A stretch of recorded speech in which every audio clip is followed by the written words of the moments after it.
Let's do a cheers to the Sobeys and Safeway Liquid Beer League podcast. We ride again. I love you guys. Careful, that cake's hot.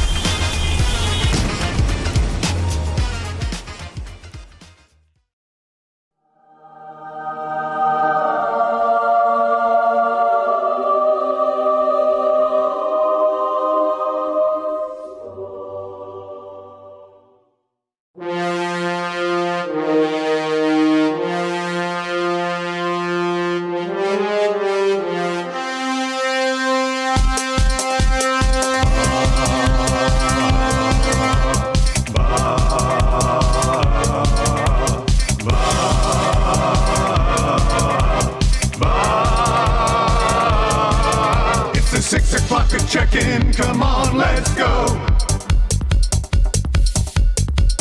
It's the AM Nasty Big Hello.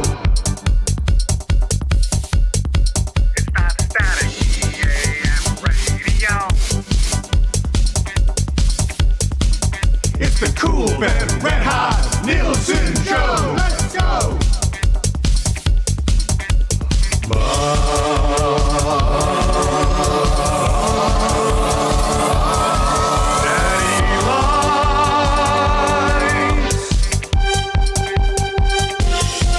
Everybody tuning in, even my wife. Mommy likes too. And those Macromella intros are cutting like a knife. Hey, it's Mitch texting in, he's your dealer for life. Let's crack at 6 o'clock and log you with some sirloin bites.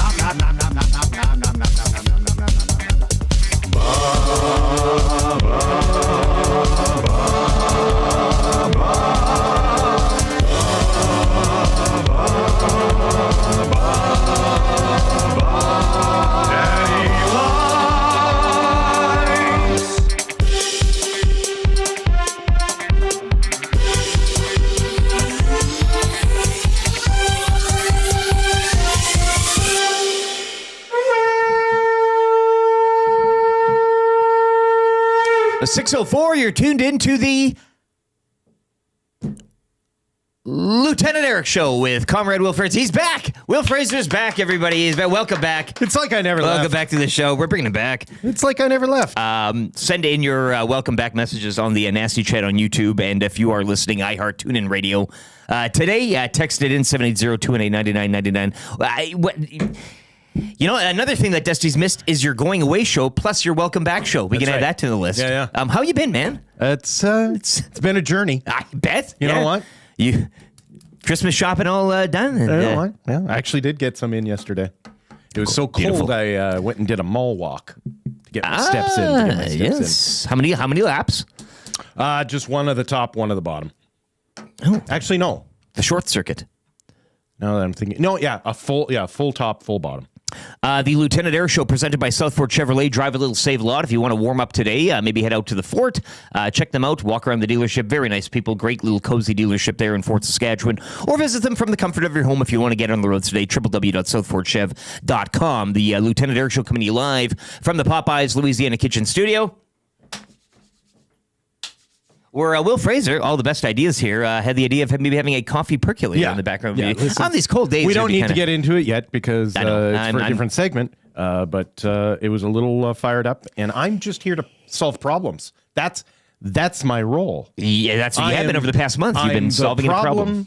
Problem solver. You're fired up. Another one solved. You're fired up. I got some beef. Today's going to be it's going to be a hot show. I'm fired up because this stupid league has me defending stupid people. And when I say stupid people, I mean Maple Leafs fans. And he's talking about the NHL. Yeah. Stupid. You thought it was the CFL. Nope. No, that's a foolish league. Ed Hervey's an Elk again. GMVP of football. For a first time. He's an Elk for a first time. Okay. He's back. He's in an Edmonton. EE again. He's back in the EE. Old double E. The double E, the green and gold. Herv is back. We had it here. We plastered it all over EST yesterday. Great job by the boys. It was the quarter zip gray show from 9 to 11 where they all coordinated to have gray pants and gray quarter zips. It was nice of them to come off the golf course to do the show. It was almost like the What Say You Boys in a way. Almost. Well, we were missing a few members. It is kind of like your dollar store version, I guess, of the Dollarama version. Not to what we originally thought of there. So there's that. We'll get to that probably in a couple of segments today. The Fan Zone, most notably at 8:30. But we want to let you know what we got for you today on the Lieutenant Eric Show with Comrade Will Fraser and YouTube Trev behind the monitors and the glass and everything else. Fired up at 6:20 for Gemco Fireplaces. We will touch on the NHL slate last night specifically. Great night for the Oilers on the out-of-town scoreboard. Yeah. I mean, the Pacific Division is the gift that keeps on giving, really. When you're listen, everyone... They're a playoff team. Everyone who is like, I get it. The Oilers are 2 points out of first place, but those guys have games in hand. Great impression. I love it. And then those games in hand are taking place, and it's like, maybe everyone sucks just like the Oilers do. Yeah, it's getting nice and cozy there in the pack, in the pack 8. We'll get to more on that. Fired up though. Will's fired up about one particular hit last night in the NHL that you may have heard about. I can't believe this stupid league. We have opinions. We have receipts from numerous people from around the league. We'll get to that. That hurts for 640 as well for James H. Brown Injury Lawyers. Bruce Boudreau.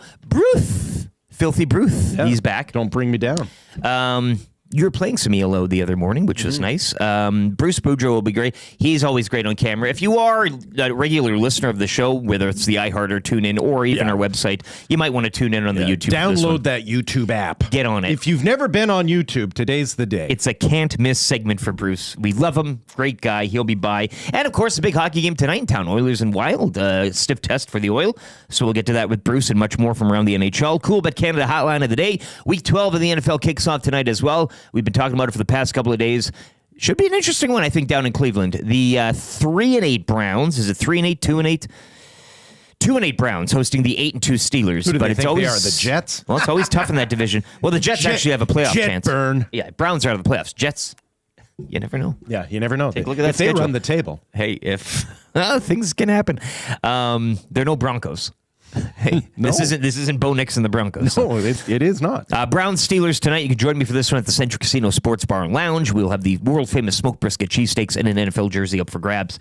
I got beef for Corey the Butcher and Acme Meats. Boy, do I gotta beef. I'm gonna be poking you during Fired Up. You're gonna be poking me. It's gonna be yesterday we were waxing. Today we're poking. Yeah.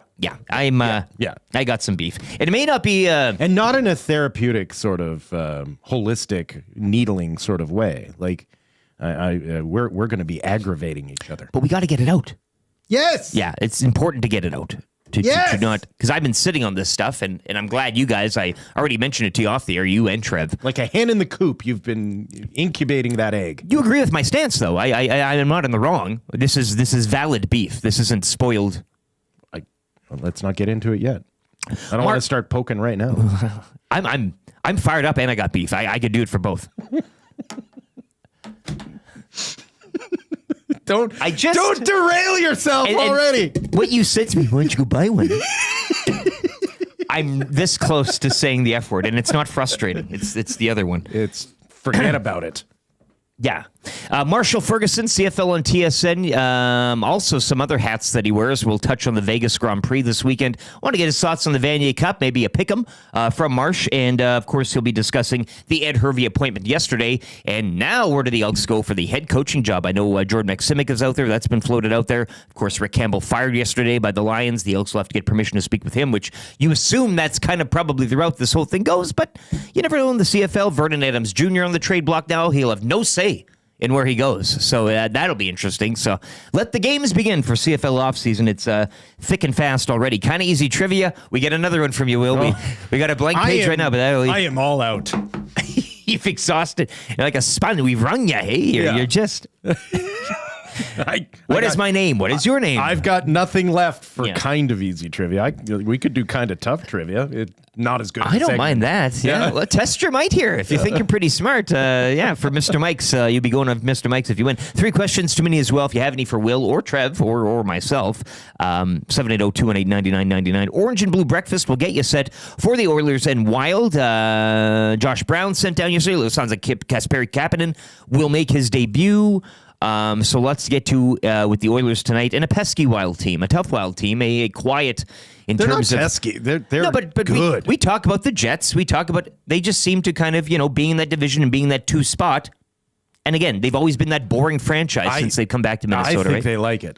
Absolutely. I'd like it too. I think they are making hay while the sun is shining. Sure. All the attention's on somebody else. And they are just refining their game. So couldn't agree more. Yeah. The fan zone for fans first. Zone. Fan zone at 8:30 and the wrap for William Huff as well. So a great Thursday show. I know we were expecting to have Dustin Nielson back today, but he's not.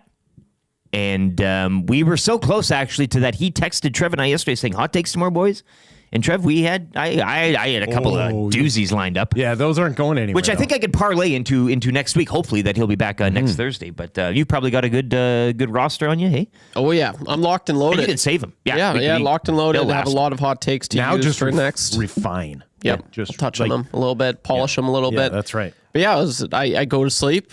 All I know is Dusty will be back. That's all we were talking about yesterday. And then I wake up. I go to sleep with that text. Exactly. Yeah. I had a little nap, and then I wake up, and then it was change of plans, boys. And I was like, I was just waking up when that happened. Again. Well, that's what we all kind of Yeah, think. I was like, Will? That's the F word, yeah. I was like, you kidding me? Like, Will's back? No, I'm just joking. No, I love having you here, Will. Oh, okay. Yes, Will Fraser will be back today and tomorrow. We got you for the week. It's a package deal. You might as well. Why have half a week? I kind of knew this going into. You knew this going into the week too. Yeah, we both. Dusty did. will be back Thursday. Yep. Sure. Yep. Sure. I appreciate optimism wherever it can be found. And you're actually pleased because you thought the call would come last night at 8. It was at 4 p.m. You had tons of time to prep and get your mind into it. I actually didn't know who was texting me because it was so early. I was like, oh, this should be Could this be a business call at this hour? Yeah, no, we appreciate your time. And I think you generally like, you've been here. Again, we chart back to the World Series. The leaves are on the ground. We were still wearing shorts. Halloween then came and gone. Right. We got Christmas decorations up now. You're kind of living the entire back half of the year here. I love season. it. You're getting a full season. A full season of me. And listen, I'll say this. Love you. Trevor, you're acceptable. I love you too. Hate this show. Just hate it. Yeah. Can't stand it. Can't wait for it to be over. Don't take it personally.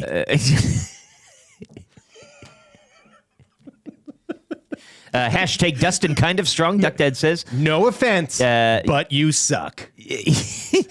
No offense. Yeah. Where's Dusty FFS? He's fine. He'll be fine. I don't think we need to go into the details of what happened yesterday, should we? He's Dustin, is what he is. That's right. And we'll leave it at that, maybe. If I was a Vegas sports book, I would make so much money off of predicting Dustin Nielson. Well, you've kind of got insider trading here as well, where you know the. I know. A lot of people out there, you listening, you're thinking, oh, Dustin's. No. Yeah. We haven't. And the whole family dynamic.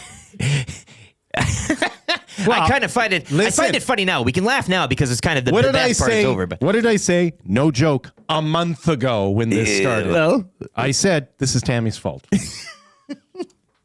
Not because she caused it. Look, no, but because she's the only one who can fix it, and she is. Eventually, because her husband is incapable of fixing this. He just can't do it. So an adult needed to step up. It took a month. But an adult finally stepped up. Walking Gage in the nasty chat bright and early. Nice to see you, Gager.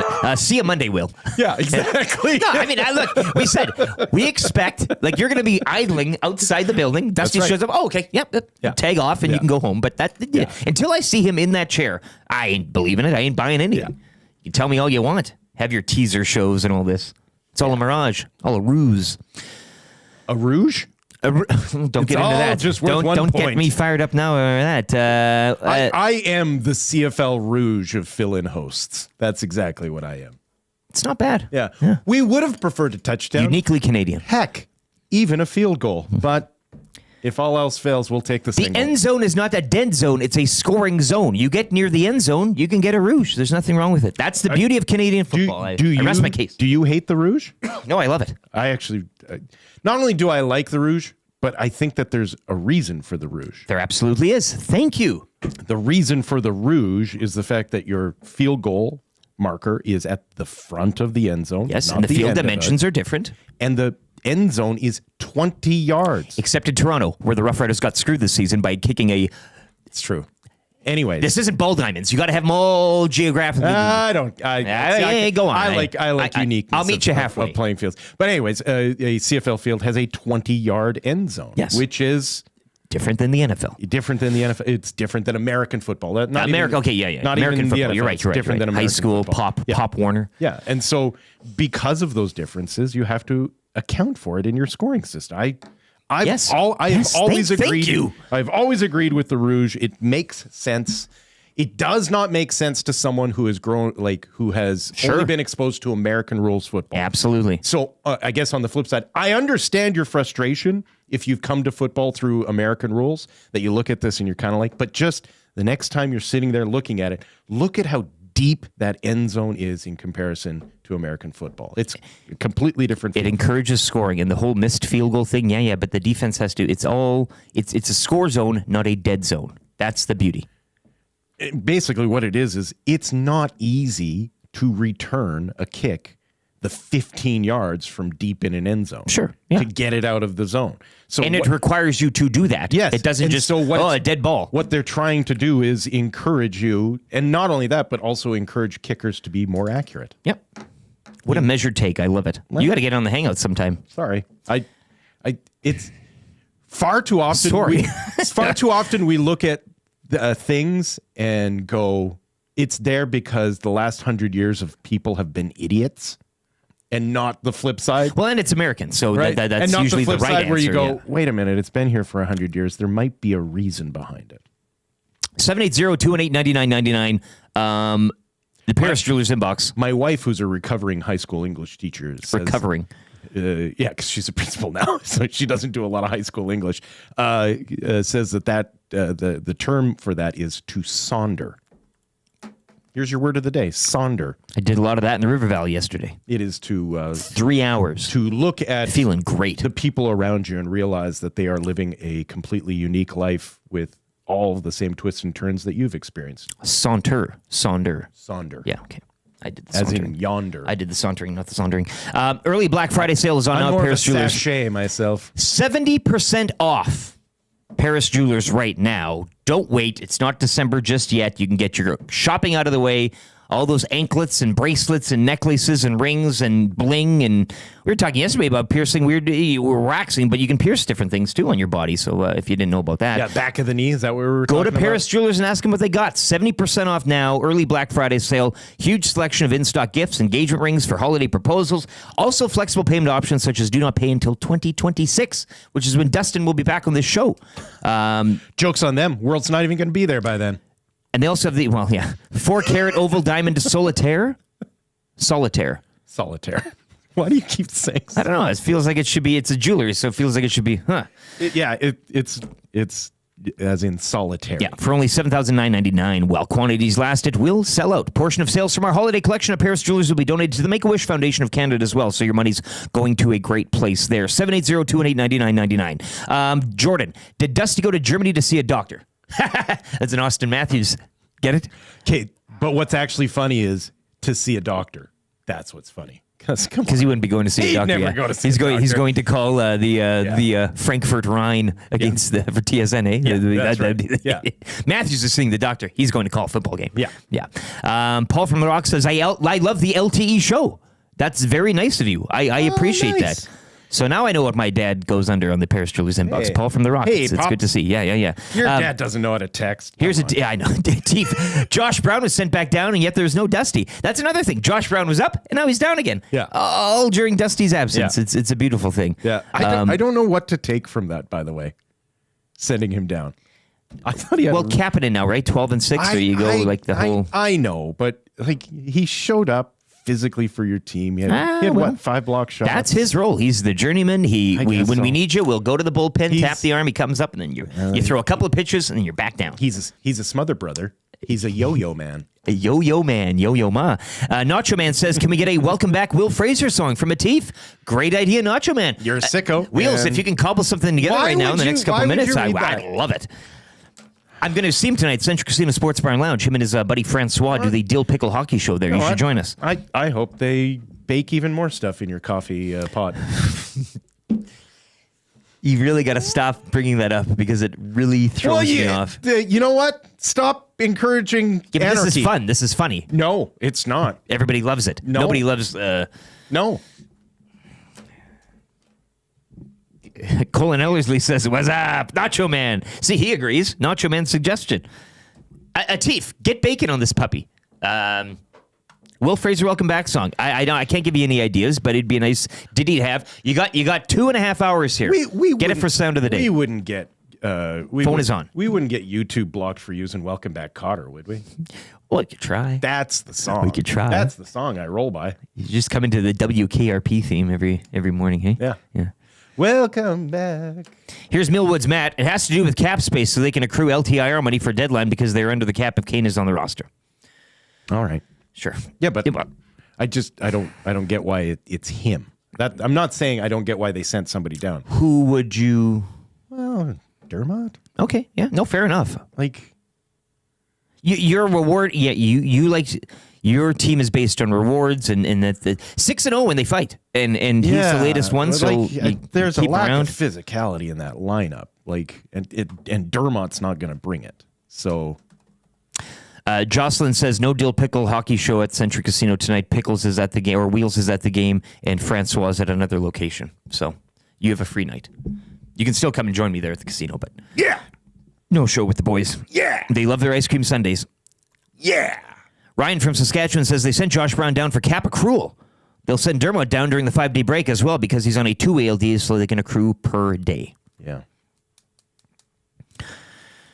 Guys, the real question is, will Podkolzin make the EST parlay today?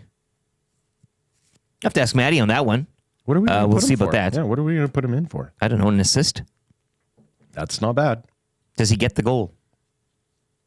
You can tell. Tonight is the You can tell night. that Draisaitl and McDavid want to get him a goal. Yeah. Well, they never spoke that glowingly about Jesse Puljujärvi, Right? right? Like- they called it the media. Yeah, exactly. Like McDavid is creating false narratives that somehow we've been crapping We're all on the against kid. him. We're all against him. Like- In fact, we actually kind of. I feel we're looking forward to seeing him. all I've heard is like measured praise about what Podkolzin has been able to You bring. did this to him. You did this to him. I know you guys don't like to talk about it, but he does a lot of good things. I'm pretty sure that's all we've been talking about. Always been on his side. Yeah. Always willing to give him a chance here. It's great. We love him. It's fine. Yeah. Everything's good. It's sometimes I feel like McDavid kind of reminds me of arguments with my wife sometimes, like where it's just kind of like, you always said I look terrible in pink. I've literally never said that. I've never said that. Troll says, I would have kept Brown over Dermott as well, just while Nurse is out. Look, I don't think you're going to win Text of the Day to A&W for explaining the cap accrual process and the LTIR, but you might. Yeah. If it is a slower day. I apologize. I should have been more specific in my question. I wasn't questioning why they need to save money. Yes. We all the business side we of it all is get that. Yeah. I just of the defenseman to send down. I didn't know why it was him. Yeah. Bang on. Ryan from Saskatchewan follows back up. Connor was like Podkolzin's crazy hockey dad. I don't mind that. I don't, because he is kind of like, you. Hey, coach, play my kid. Exactly. He's literally on the ice. He's on the ice. Yeah. Yeah, but let him take the face off. He's a winger. That's not what he does. You always had it out for You've my kid. always had it out for him from day one. Since you took him.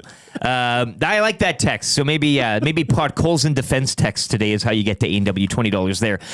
Let's get into Fired Up right now for Gemco Fireplaces. Again, touch on last night's NHL slate. Gemco Fireplaces, proudly serving Edmonton area 45 years. They're the authorized dealer for Napoleon Fireplaces, gas, wood burning. Look no further than Canadian-made Napoleon Fireplaces. All the Napoleon products you need are available at Gemco, 9281 50th Street.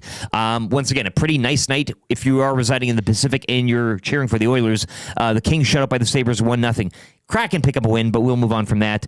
Sharks lose, but whatever. And then the Maple Leafs shutting up the Golden Knights 3-0. And Fraser Minton, former Saskatoon Blade, getting his first of the campaign. Nice goal, too. But you wanted to get to the hit heard around the NHL world. Yeah, last night. You're fired up. I'm fired up for a whole bunch of reasons. First of all, I'm fired up for, let's start with number one. 7 years ago, I got walked out of a building. Graciously. Is this today? Yeah, no. Oh. It might, you know what? We're right around No, the I know. Yeah. anniversary. That's We weird are. that you We're mentioned really that. close. 7 years ago, I got walked out of a building, and as much as it broke my heart, and I missed you guys desperately. Yes. I it was really nice to not have to give a crap about You were free. everything, but most specifically about the NHL. It was really nice to kind of just let it exist and tune in when I wanted. And so the curse of this last month is that I've had to start paying attention again. And it culminated in last night, me actually kind of scanning around, checking in on some of the other action, what was happening. And so I'm watching the Maple Leafs take on the Golden Knights. Yes. And I'm literally grinding my teeth down to nubs because You need a mouth guard. because I'm listening to Joe Bowen, who is if you ever thought that Jack Michaels was a Homer broadcaster, you have no idea. You have no clue because Easy now. Joe Bowen is not only a Homer broadcaster, but he's a dinosaur of a hockey fan. Homers are only good in the market. Yeah. Not to out of he market. is. Yeah. Anyways, you may love him. God bless you if you do, but not my cup of tea. And then I'm hearing. I've been hearing my whole life this lament from Maple Leafs fans about how the whole league is out to get them. Oh, the world. And I do hear echoes of that in Edmonton from time to time. When you're the big dog. But Edmonton has a Connor McDavid and a Leon Draisaitl, so that feeling has kind of gone away, and rightfully so. That we realize that you can't have had a Wayne Gretzky and a Connor McDavid and have a league out to get you. Okay. That's impossible. Yeah. So, but in Toronto, it's still their go-to gripe. And when a commissioner prevents your franchise from moving or whatever and saves you, I mean, but we right. just leave And that so, like, I usually pull a muscle in my eye from rolling it so quickly every time they gotta have stretch. this lament where they're like, "Oh, league's out to get us," because I just don't believe it. And then Whitehead catches Nyes with the clearest leaping head hit He caught him. of the year. He caught him. Like, it is plain as day that he left his feet and the principal point of contact was the head. Skates off the ice, arm in the head. It is the most, and no call on the play. There was a fight afterwards, Yes. obviously. Which that's how you got to let him handle which it. was part of the problem, but no call on the play. It goes to a review, and the guys back in Toronto or New York or wherever they were doing the review that night come back and say there was no infraction on the play. This is hockey. My head explodes because not only is the league once again letting this happen, not being serious about what is the easiest rule to enforce, but they're also giving fuel to late Maple Leafs fans who say that the league is out to get them. Because if I'm being honest, it's hard not to feel like that's the case. Well, and this after Reeves gets 5. Right. Well, that's just it. Like, Ryan Reeves gets 5 for a different hit. That we don't need to get into. But we're talking about the head. But we're still talking this about is all a head hit. safety and injuries. And then Whitehead leaves his feet, and then afterwards, you're fired up. I'm already like, I can't believe I have to take the side of a Leafs fan, which just even saying it gives me an upset stomach. I'm bothered by it. And then I have to listen to the talking heads in studios justify the non-call by them going, no. If you slow it down, he didn't leave his feet because some part of his skate is still scraping the ice as he's literally jumping into the air. Like, the leaving your feet isn't supposed to be a literal, like, he's in the air at point of contact. The leaving your feet has to do with, are you jumping up at contact? And Whitehead, that's all he does in that play, is he loads up and leaps into him. Like, if that's a legal play, Rafi Torres should be suing the league right now. Because Rafi Torres made a career out of that hit, and the league finally said, you don't get to play for us anymore. Do you think, though, the talking heads, and follow me here, stick with me here, they're taking that side because they love Leafs Nation so much to get them fired up about it? No. Like they're falling on their sword. No, this is so what, that there's more of a gripe from those fans. No, this is what makes me upset. Because how can you? This is what makes me upset because I'm starting to believe Leafs fan that I think they're all out to get you. I know, but they're taking this position, like the arm dog and so on and so forth, to reinforce that position. Huh? Because everybody likes the Leafs. They all like the Leafs, right? So they're going to say this and say, this is their way to be kind of like, you get me? I'm not a homer. Right? Look at this position. And then it gives the fan base, look at all these suits. You know, we're hard done by. I hope that they're just honestly mistaken in their evaluation, and Could that be. they're not. That could be more. and It's that they're probably- not honestly looking at what is clearly a jumping hit to the head and saying that that's good. And I think another thing too is that you go to the review. You have this is the whole point of review is to say, okay, we may have missed something. Right. Let's take a frame by frame, slow it down. Let's the Zapruder film, right there. Yes, this is just it. And they did that, and you still come back. Penner's Pancake says, I have to agree with Will. He definitely jumped and hit his head for sure. So, yeah. Like, what's the point of protecting players' heads? You're fired up. If that's not only was that not a 2-minute penalty, the league came back for review and said there was no infraction on the play. I'm like, I don't get it. I honestly, and once again, going back to 7 years ago, I was free of this. I'd been freed. I didn't have to worry about it. When this kind of stuff happened, I was able to just be like, not my problem. No, now you're fired up. And now I'm fired up. The Leafs got a homer call in the Reeves suspension, so this is just karma. What was the homer call? Comes in from Troll. The Reeves suspension. They got a homer call on it. Okay, so- somebody's gonna have to walk me through how getting booted from the game, 5-minute major, and then a 5-game suspension was a homer call. You might want to be like, I think he should have had more suspension. okay, yeah. I'm Then here I get all it. day Yeah, for yeah, that, yeah. but like when you look at Or that he got suspended. The joke is, they should have to play him now. That's the punishment. Whatever. Well, maybe okay. If that's where if you're I'm stretching missing the Troll. punchline, if I'm missing the, forgive me, but no, like in the Reeves thing should make Leafs fan feel even more like the league is out to get them. Library Pat, who always has a measured take, I guarantee that White Cloud's feet were never disconnected from his legs. He jumped, or his skates left the ice, but he didn't leave his feet. Quote unquote. Please, that gets me fired up every time, Library Pat. But otherwise, I agree completely with Will. So that means the terminology needs to change here. I eh? like that. Yeah. Like, Well, they that wrote it. That It's there's like the some Constitution, legalese, right? like Eric Macramala Bearing arms, has bare already been arms. talking Yeah, to yeah. players, going, "This is see here. You literally can't leave your feet. He didn't cut his feet off. Your feet are always with you." Lingus99 says, and I hate the Leafs, but ridiculous. Leafs also went on the penalty kill. About 6 exclamation marks there. Yeah. Yep. So, that gets you fired up for Gemco Fireplaces. And then on top of it, we're cheering for the Leafs to win because they shut out the Golden Knights, keeping them only 2 points. Whatever. Just for one night it only. It made me feel dirty the whole night. I crying gamed myself in a shower, just scrubbing with a coarse horsehair brush. That's an image. By the way, Dusty says he's not coming back to the show until I get a full bikini wax. You're not on Twitter. You wouldn't have saw that yesterday, but that's his kind of that's the deal now. Let's get to a sports update here. You first, buddy. We can do it together. Yeah. Beer of the week. Yeah, hey? beer of the week. Get a little Randy.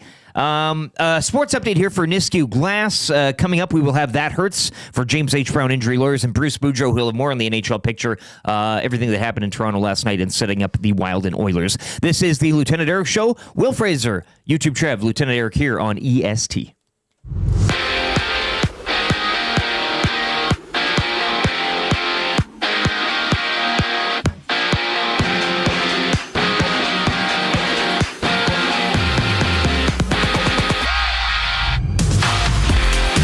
The Oilers back home to host the Wild in one of 10 games around the NHL tonight. You can join Tom Gazzola for the GCL Diesel pre- and post-game shows. Coverage starts at 6 right here on Edmonton Sports Talk. The Oilers also loaned defenseman Josh Brown back to the AHL's Bakersfield Condors yesterday. Edmonton got some help from the out-of-town scoreboard last night. Leafs shut out the Golden Knights 3-0.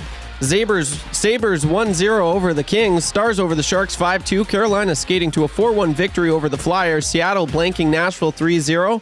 And in the WHL we go. The Oil Kings with a 5-1 win over Victoria from Rogers Place. The 3-game homestand continues Friday against the Tigers and wraps up Sunday against the Rebels. Over to the association, Andrew Wiggins scored 27 as the Warriors beat the Hawks 120-97. Knicks win their 4th straight with 138-122 over the Suns.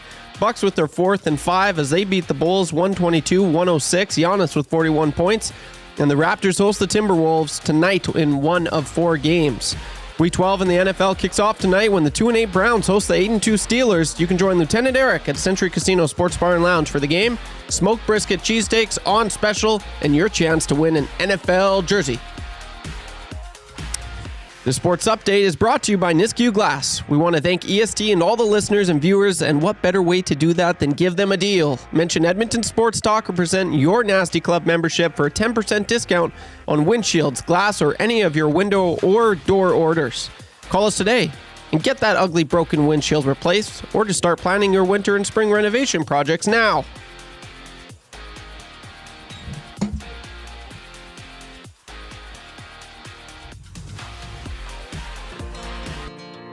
The Nielson Show featuring Lieutenant Eric. Only on Edmonton Sports Talk.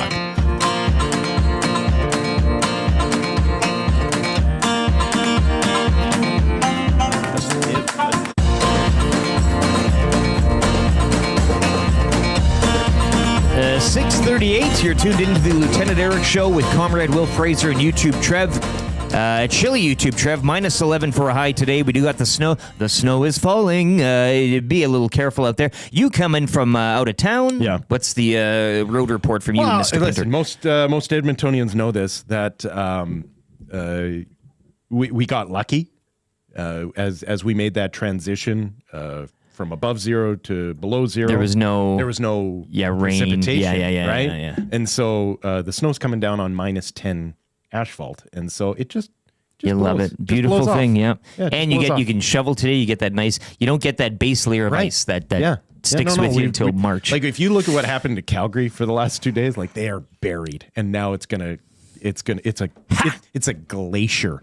Yeah, some would say that hurts. Oh, well, I think didn't they have like 200 collisions in one day or something like that? It was wild. So yeah, you should slow down. Like your tires are still less grippy in minus 10 than they are at 0. So, take her easy, but it's also not treacherous. 780-218-9999, Paris Jewelers inbox. The Lieutenant Eric Show / Nielson Show, presented as always by Southport Chevrolet. Drive a little, save a lot. Tell them EST sent you. You'll get an additional $1,000 credit on your trade-in vehicle. They will not be beaten on any price. You can find the best deal out at South Fort Chevrolet in Fort Saskatchewan. The snow throughout the day kind of thing, through the morning at least. I don't know. I did put the wipers up, so maybe it'll... I saw that. I'm looking forward to a little shoveling. I don't mind it. Well, then I can... That's a veteran move. That's don't you have a garage? My first morning shift. Yeah, I do, but just for do you leaving park here. in the garage? Oh, yeah. Okay. Yeah. I also have a radio going on constantly on a very low volume. Do you? Yeah. It's very comforting when you get in there. It makes you feel less alone. Yeah, exactly. Yeah. Nice. That hurts. For James H. Brown Injury Lawyers, when accidents happen, go to jameshbrown.com. Of course, if something is hurting you today, maybe it is the road conditions, the snow, the S word, as everybody says. Why? I love you live in Canada, and every year it snows, and you're like, oh my God, the snow. Move. I don't know. Like maybe Canada's not for you. Well, that could be it. I would kill to be on Vancouver Island. On my walk yesterday, I saw a gentleman. He was wearing a zip-up jacket, like a spring jacket, nothing on his head, nothing on his hands, and he said, it's cold. For you? I said, well, yeah. I mean, okay. Man. Sure is cold out here. That hurts. It hurts to hear that. In November? Yeah, late November. And and Trev, it hurts for him, too. He's chilly. He's in the corner there, and I think the wall... we love our building. It's a great place to be. But I think sometimes if you get a little too close to the wall, you could kind of, you could freeze a pound of beef kind of thing if you put it there for the entire afternoon. What hurts for you? 780-218-9999, Paris Jewelers inbox, or in the nasty chat as well. And that's pumping. If you are watching on YouTube today, hit that thumbs up, give us a like. We'll change 100 by the end of the hour. And subscribe to the channel if you haven't already. Is anything, that you can kind of go in from fired up to that hurts. You hurt your eyeballs rolling your eyes about the Leafs hit and everything else. Yeah. But is anything else causing you pain, Will Fraser? Not a lot. Not honestly. Like you're feeling good. I'm okay. Yeah. I the fact that Dustin's not well yet hurts. I know. It hurts a little. Well, it hurts that I feel bad for the big man. I feel bad for the listener out there and the viewer because you were all amped up, and we do this. We are dancing monkeys here. This is not about us at all. Fair point. We had your little going away party yesterday. The old bait and switch we keep doing to the listener. That's what and that's what that's not. hurts. It's not fair. I apologize. Our schedules are fluid. We can you need to. I'm off. You're in. Yeah, it's not ideal, but we could make it work. We're pros or amateurs. I was going to say you're a semi-pro. You're a pro. I'm once was. Yeah, we can. We're fluid in what we can do. But for you, we're fluid in lots of ways. If you know what I'm saying. Yeah, I don't like the whole the teasing of all of this. It's got to stop. Jerking you around, and jerking Matthew Iwanek around. To which he is kind of the CFO, COO, writes the scheduling around here. Yeah. He sent out about 20 revised November schedules each and every day. But Dustin will be back on Thursday. He's not, but he might be, but he's not. Yeah. And then he's back for half a day, and he's not. Yeah, he's gonna have. I guarantee he will books. He will wake up in a cold sweat 6 months from now just thinking about this past month. Like he has a hard hellscape. He has a hard time when his favorite cereal changes its box. Yeah, right? That hurts him. That hurts. Yeah, like when Cheerios goes to a different color scheme, he's upset for a week. So the guy who doesn't like change has had to exist in constant change. That does hurt for Matthew Iwanek. Besides sitting in the corner and freezing, you got a sweater on too, Trev, but is anything hurting you, whether in the sports world or even your personal life? What is hurting? I'm just trying to think here. The only thing, yes, like my body is very, very sore. Started going back to the gym now that I'm kind of...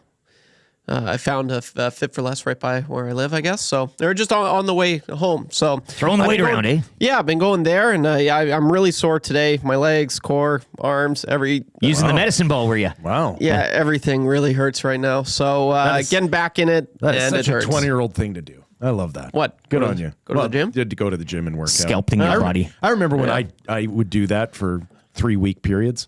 Yeah. Yeah. I went for like 3 months last year. Yeah. And then just almost you a year take it off. seriously, and then you're just kind of like, what am I doing? Yeah. Take a year off, and then it kind of you're just done. But motivated going back to the gym, and I am hurting today. That's for sure. Yeah. I can only buy so many steroids in the men's bathroom. Okay. At a certain point, I'm stocked up. I'm good to go. Bones says jerking a teeth around with all the Goodbye Will, Welcome Back Will songs. Yeah, that's got to be another pain on him.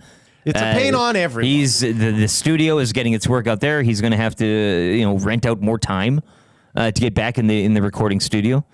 Millwood's Matt still hurting from the hit last night. Just watched it. Definitely agree. The only difference, the player didn't start bleeding like Nurse. It's kind of dumb how sometimes they punish based on the outcome rather than the action.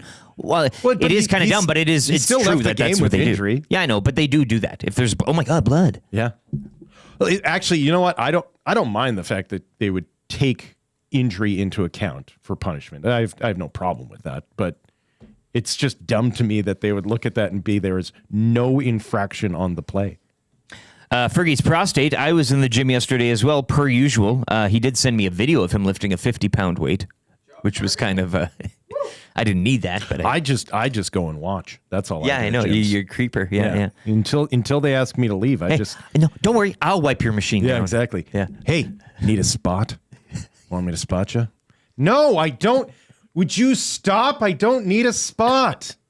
You sure about that? Waist height. Yeah, you like going to the bench. It's a lot of weight there.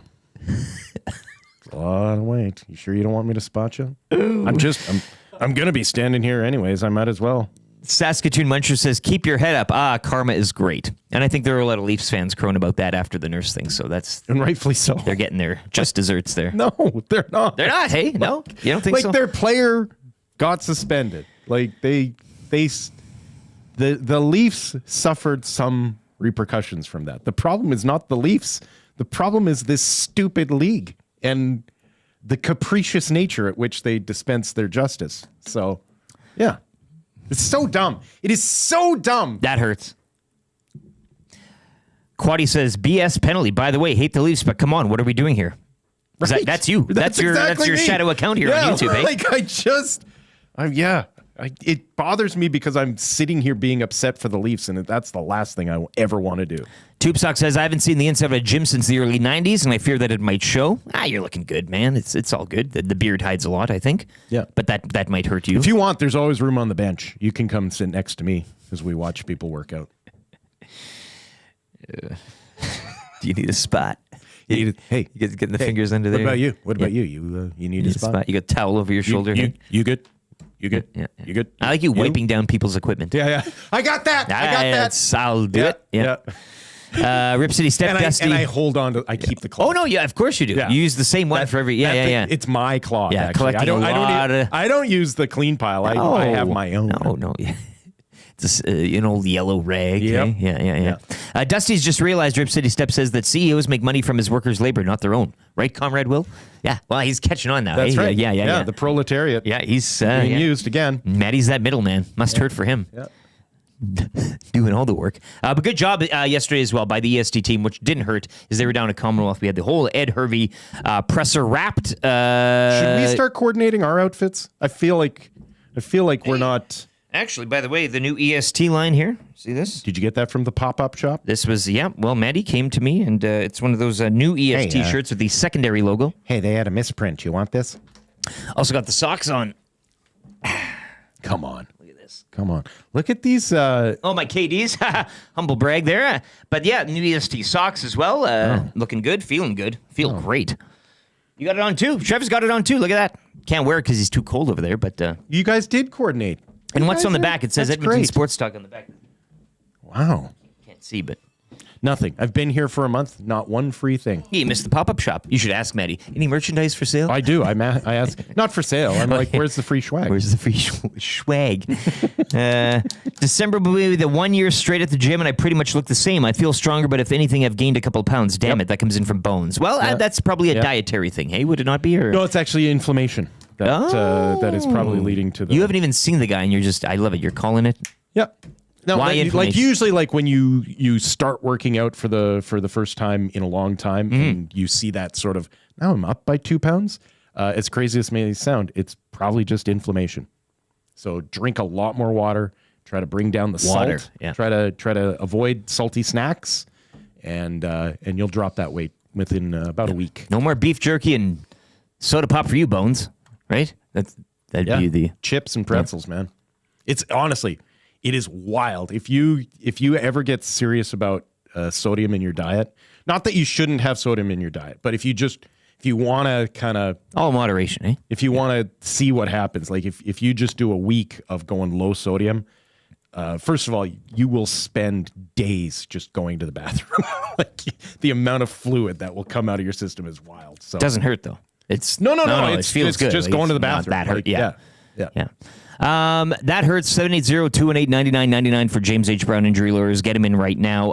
Once again, just a big congrats. A self-pat on the back to EST for covering that Hervey presser yesterday. We'll have more on that coming up with Marshall Ferguson in hour number 2 at around 7:45. We will have more of the NHL picture and set up Oilers and Wild tonight with Bruce Boudreau. Bruce Boudreau will be by at 7:05. The Thursdays that Gazdick isn't here, Bruce chimes in, so we'll get his thoughts at around 7:05. Don't bring me down.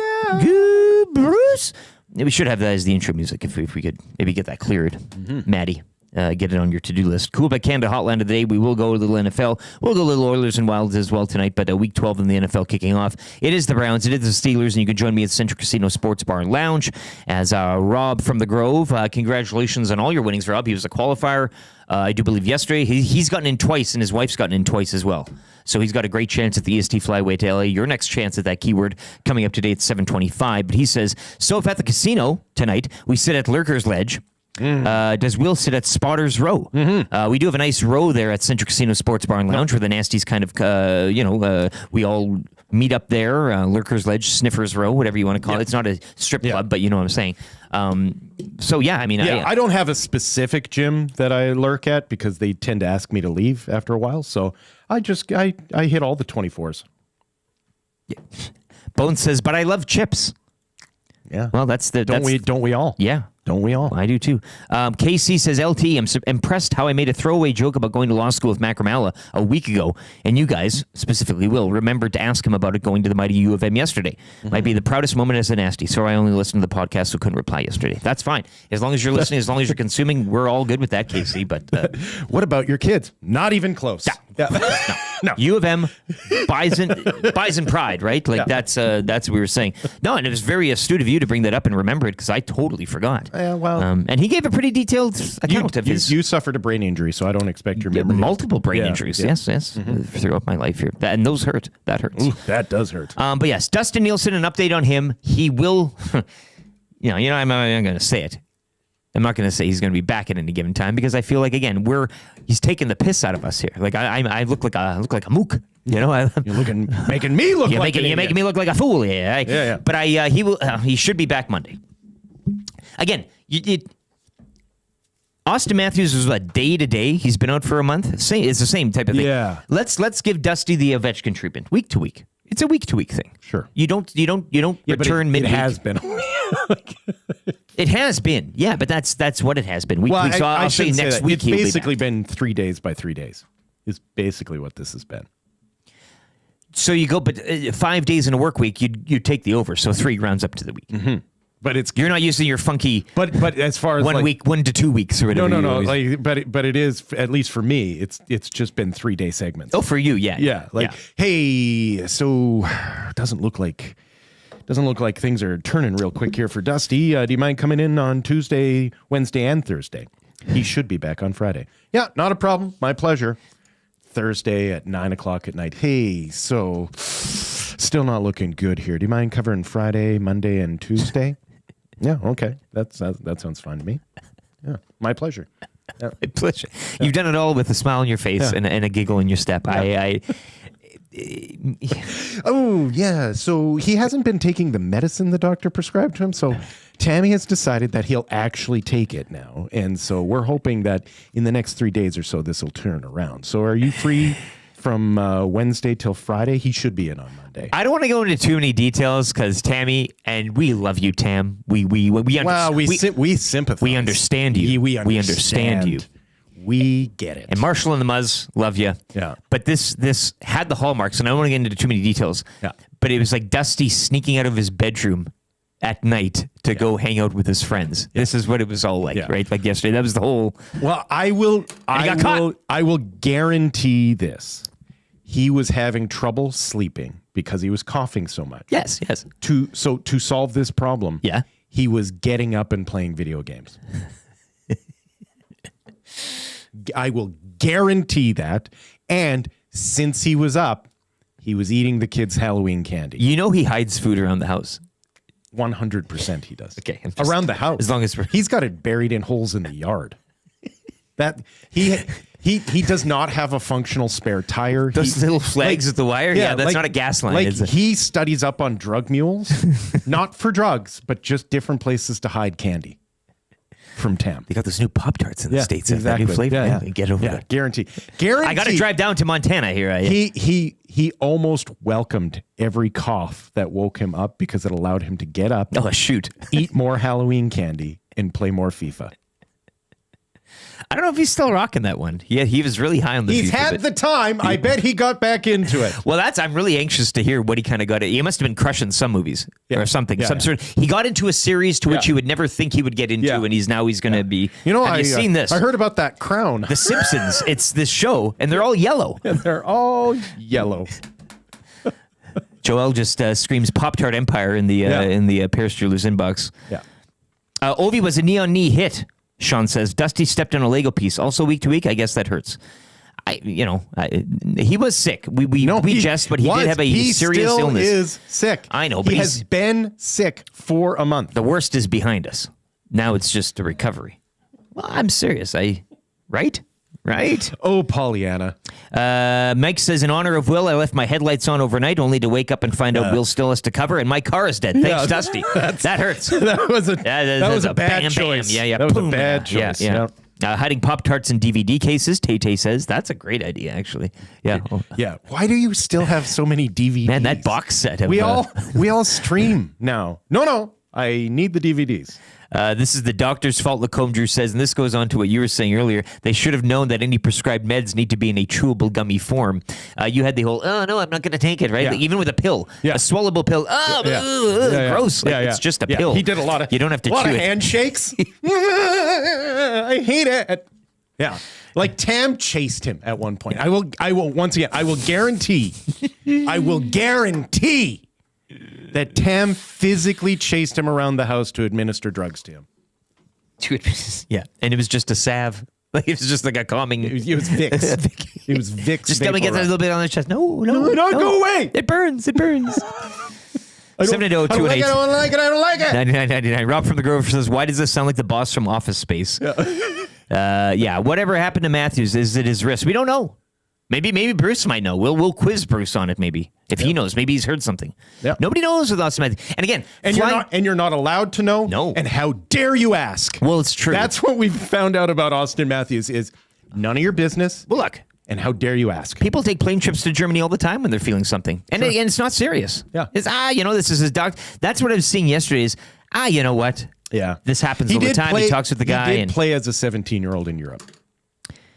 Yeah, I know. But a plane, I guess they're all making tons of money, but you don't just jet on over to Germany and be like, hey, no, just need to. You don't just jet over. I don't. But I don't just jet over. NHL players on the regular don't just jet over. He's not a regular NHL player. He's a kid from Arizona who became one of the best scorers in the NHL. Like, there's nothing normal about any of his choices. And he's on the commercials, the ads, right? Where he's with that woman and they're popping up in the leaves. I really find that funny. Those are weird. Man, that ad is hilarious. I laugh every time. Those don't make any sense. Real good. Yeah. Great actor. He's got a future there. Dr. J, you guys should look up Bob Dylan's motorcycle accident. I think we have an accurate comparison to Dusty getting off the treadmill. That might be a little homework for later. Wow, that's a deep cut. Dr. J, you're coming at us here. I'm loving it. Ryan from Saskatchewan back again. He was hiding his vegetables. He supposedly ate in the same place as the Halloween candy. They went rotten. Yeah, and they got found, and he is now grounded to his room. No, yesterday's incident, and we're not going to go into the details, but he was trying to sneak out of his bedroom window, and the lights went on. Yeah, he got caught. You got caught. He literally got caught. He was trying to do it by for you. His wife. He was trying to do it for you. Trying to not take his medicine. Well, and trying to come back because he wants to come back so much that. Yeah, no, he's hooked on the purple drink. This is the purple drink. Yeah, he's hooked on the purple drink, and he has to finish his purple drink, but he knows that to do that means that he actually has to sleep, and he really doesn't like sleeping. No. Well, you miss too much when you sleep, right? Yes. What am I going to miss? 780-218-9999. Get your texts in. Paris Jewelers inbox. Text of the day is still up for grabs for A&W. $20 there. We want to send you there in the Lieutenant Air Show presented by Southport Chevrolet. Drive a little, save a lot. Popeye's Louisiana Kitchen keeping us warm today. Bruce Boudreau on the other side of the top of the hour. We'll get to a sports update here from YouTube. Trev, Lieutenant Eric Will Fraser with you here on EST.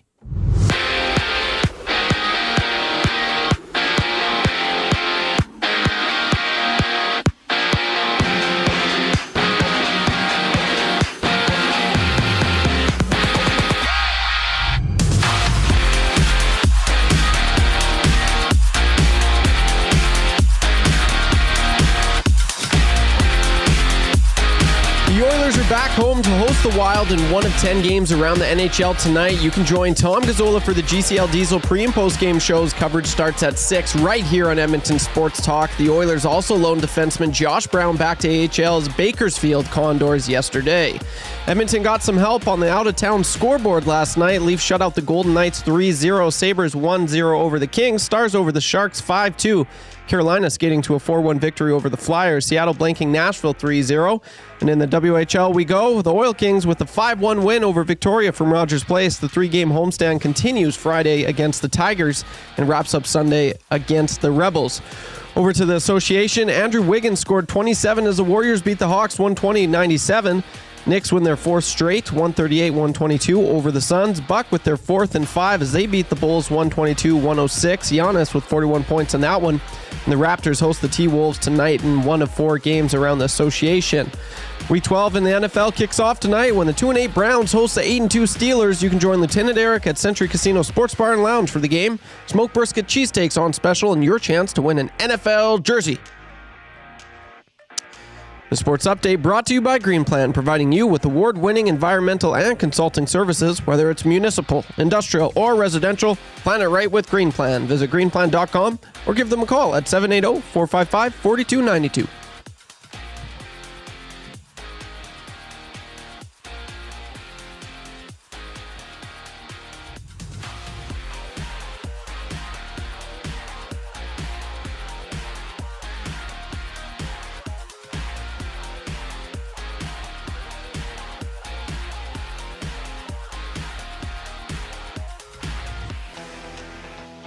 The Nielson Show featuring Lieutenant Eric. Only on Edmonton Sports Talk.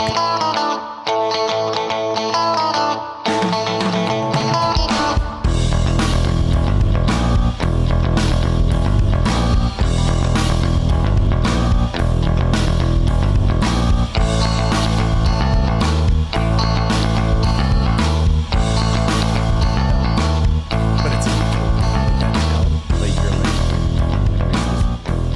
There in a second. Yeah. 7:02, it is the Lieutenant Eric Show with Comrade Will Fraser here on EdmontonSportsTalk.com, streaming on the iHeart and TuneIn radio apps, and of course on YouTube. If you are watching this morning, hit that thumbs up, pound the like button. We are changing 100 here, 104. Hit it. You're just saying 100. You're just saying you've finally taken the old Pepsi Taste Challenge that I challenged you with a decade ago. You know what? We're going to get to that later on. All right. At 8 Okay, o'clock. you want to 8 hold o'clock. on to it? Yeah, I do. A bit of a tease, a bit of a hook. I just Why got to not? say, Maggie O'Connell, just gorgeous. Just, Beautiful. oh my God. And there's a few other people in there, too, that Sure. I'd like to ask you about. But that'll be coming up at around 8 o'clock. Kind of easy trivia and 3 questions too many.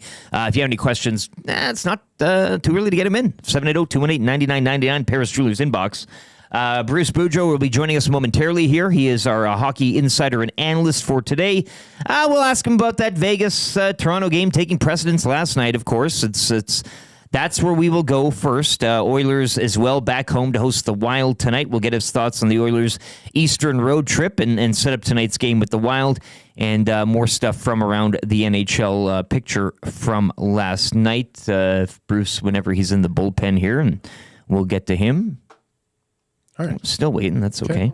That's all right. Once again, Paris Jewelers inbox, 780-218-9999. Come hard after that $20 to A&W today, where they have the Pret organic coffee. And you said the Ready organic coffee, Pret organic coffee. $1 for a small coffee, $2 for a small latte. Heck of a deal. Get it now. And it is Oilers game day, which means Mama Burger and medium fries combo, $5. It's $5.25 with the tax. If you want a slice of cheese on there, you need a little extra, but still a great deal if you are a little peckish before tonight's game. And I said this before. Yeah, bring your own cheese. Bring your own slice. Bring your own craft single. Craft singles or the Old Fort. You can Sure. slice off Or the you cut your own Velveeta. Yeah. sure whatever it is. Yeah. 780-218-9999. Nasty Chat is humming as well. Bruce, there it is. People want Bruce. People are banging on the door for a little Bruce, and people are loving as well the little strip mall. We'll have Wayne's sports cards on tomorrow for the crack pack, but Wayne's is in there. The Italian Center, that's good. We'll be back again. That's good. And people giving a lot of love to the Firehouse subs in there as well. It's a great little place. And of course, the Westgate Boston Pizza, where Tommy Gazzola is sometimes at for the GCL Diesel pre and post. He'll be on tonight, 6 o'clock. And that's why you want to sub to the YouTube channel, because then you'll know when we're going live with our shows, specifically tonight, right after the Reed Wilkins Show with Jason Milne It'll be the GCL Diesel pre and post. Tom Gazzola, Matt Cassie, and Hernan Salas. They'll set you up and knock you down tonight for the Oilers and Wild. We're still waiting on Bruce Boudreau. He will be joining us momentarily. Want to get known, though, Bruce will be brought to you by Pro-Am Sports, your locally owned sports memorabilia and apparel specialists. Have Pro-Am custom frame that jersey you have in the closet or the photo you've still got in the box. You can visit them in store to get started on your project, located in Edmonton, corner of St. Albert Trail, 128th Ave, or online at proamsports.ca. Just as we wait for Bruce, just to reset a bit, you were fired up for Jimco Fireplaces earlier about that White Cloud hit on Matthew Nyes. And again, not that the hit took place. Listen, it's a fast game. It's a physical sport. Things happen. Collisions happen. And reviews happen, which in this case... Right. Yeah. What fired me up is the fact that it went to review. The league decided that there was no infraction on the clearest leaping head hit we've seen since Raffi Torres retired. Because you're cool with sometimes it being missed on the ice. Officials, it's a fast game. Things happen. Thank you for clarifying that. Yes, you're paid to do that, but mistakes happen, which is why you have a replay, which is why that's why this has all been created. It's why there's a rule book, right? So that you can interpret it. And for them to come back and be like, there was no infraction on the play, and then to have a certain amount of talking heads back in booths going, yeah, if you slow it down, that's why this was a clean hit. It's not a clean hit. Like it's not, and it happened to a Toronto Maple Leafs whose fans always think everyone's out to get them, just proving that maybe everyone's always out to get them. Yeah. No call on the ice, no penalty after review. Yeah. I'm watching this. I've been watching it 100 times this morning as I did last night. Skates are off the ice. I mean, it's not a jarring leading with the elbow, but the arm is in the principal point of contact is the head. Yeah. But again, as Library Pat says, he didn't actually cut his feet off and leave his feet. We are kind of going down to the nub on this one. That's exactly the legalese that is involved in justifying that kind of a hit drives you crazy, right? Like it usually you should have to have hired a lawyer to get away with that type of rationale. It shouldn't be the judge who rationalizes it. And the elbow too. I mean, I got a really good angle of kind of from the bench view. The elbow does hit the head first. It's just not chicken winged out. Yeah. In terms of a leading with the elbow. But the elbow hits. Yeah. He doesn't Macho Man Randy Savage him off the top rope with the flying elbow. Yeah. But it's still principal point of contact. Elbow to the head. I don't, But not a penalty. Not even a penalty. Not even a penalty. The punishment due, we can sit here and argue how many games, how many a pound of flesh here or whatever, but not even a penalty on a review. It should have been 5 minutes, match penalty, and a 2-game suspension. Instead, nothing. Nothing. Zero. I think that's wild. And it's not like Nyes got up and brushed himself off. Went straight to the dressing room. Went to the dressing room, did not return. Bruce Boudreau yesterday on SportsCenter with Jay Onright. He's scheduled to join us here momentarily, but he was quoted, "What sold it to me that it should have been a 5-minute major is when Zach Whitecloud came over and he left his feet to make the hit. That means he tried to hit him high." Again, the proof is in the pudding. The video's there, but it was reviewed. I don't know how many times we need to go over this again and again and again. It seems pretty simple, but with the NHL, not much is simple sometimes, and sometimes you do have to say maybe they got the wrong tape. Maybe they were reviewing something totally different than what we're watching. Because it feels like the guys in the booth who are doing the reviews are in cahoots with the on-ice officials to not make them look bad. And, right. Yes, and I feel that sometimes with multiple sports. It feels like they think their job is to find an excuse for why the on-ice official didn't execute their job, instead of we're here as the backup to make sure that the right call gets made. Right? Like they're far more concerned with the image of the official than they are with the image of the game. Yeah. And again, we're not kind of the whole Reeves nurse thing incident on Saturday. Those are two different things, two different hits, two different scenarios. That's fine. And I know a lot of people like to make the comparison there, but getting back to your ref point, you see this. I see this in soccer when I watch. There's communication constant. They don't want. It's always the case. You don't want to embarrass that official because they've already been embarrassed screwing up the initial call. Now you're going to come back and say, you were wrong. Like, why do you have review? Why do you have video review? Because mistakes happen in the natural flow you miss of some a things game, sometimes, yeah. and we want the right call to be administered. Yeah. And so we institute a video review, and what ends up happening? They use video review to justify why the call doesn't get made. It's the exact opposite of why you institute. Like, if you just wanted to justify it, don't have the review and just be like, yeah, we stand behind our officials in all situations. Yeah, again, that bench view of the hit probably gives you the best because you're kind of right smack. The cross ice one doesn't really do it justice too much, but I'm watching the camera view from the bench closest to the hit. And again, he's looking, the head's there. The face is the first thing that makes contact to the bicep. If you're looking to split hairs, but again, the elbow then comes up afterwards as that's the action to kind of, right? Like, again, you're not leading in with the jaunted elbow, but you're boom like this, like kind of as you follow through with the hit. Same with the skates leaving the ice. The skates are leaving the ice as he follows through with the hit. The elbow's coming out as he follows through the hit, and it's all to the head. So I don't know what the justification is for saying that. Correct call on the ice. Right. I just don't. I don't. Other than the league is out to get the Leafs, which is what you said it. Which is what upsets me the most. You said it. Is because I can't stand that kind of carping from fan bases when they are looking around and trying to find a conspiracy behind every corner, and so it makes me even more upset when you see something and you're like, crap, they might have a point. Like, and that's why I like the talking heads. You followed me on this conspiracy. You understood what I was saying, right? Yeah. For people, he didn't really leave his. They're trying to turn it's a martyrdom of sense. Yes. And then they're saying, the fans, no. And so it gives the fans more justification. Now it's getting you and all of us here out in Oiler Nation taking the defense of Leafs land, right? Yeah. Like that's kind of the thing there. Well, it's the classic. They're setting you up. The classic line is that just because I'm paranoid doesn't mean they're not out to get me. Yeah. Right. Yeah, and that's exactly what it feels like if you're a Leafs fan right now. Just because I'm paranoid doesn't mean they're not out to get me. Rip City stepped with an interesting point too, and I know you're taking a Leafs point of view on this, but Vegas is the league's favorite child. Nothing to do with the Leafs. Interesting. Yeah, but I think they were maybe at a point. Maybe that's kind of they've gotten their cup now. I don't know if that's kind of the But I understand that. That's a good way of looking at it. The flip side, Jimbo. That's just Zach getting revenge on the Leafs for us for that Nurse hit. What a good guy.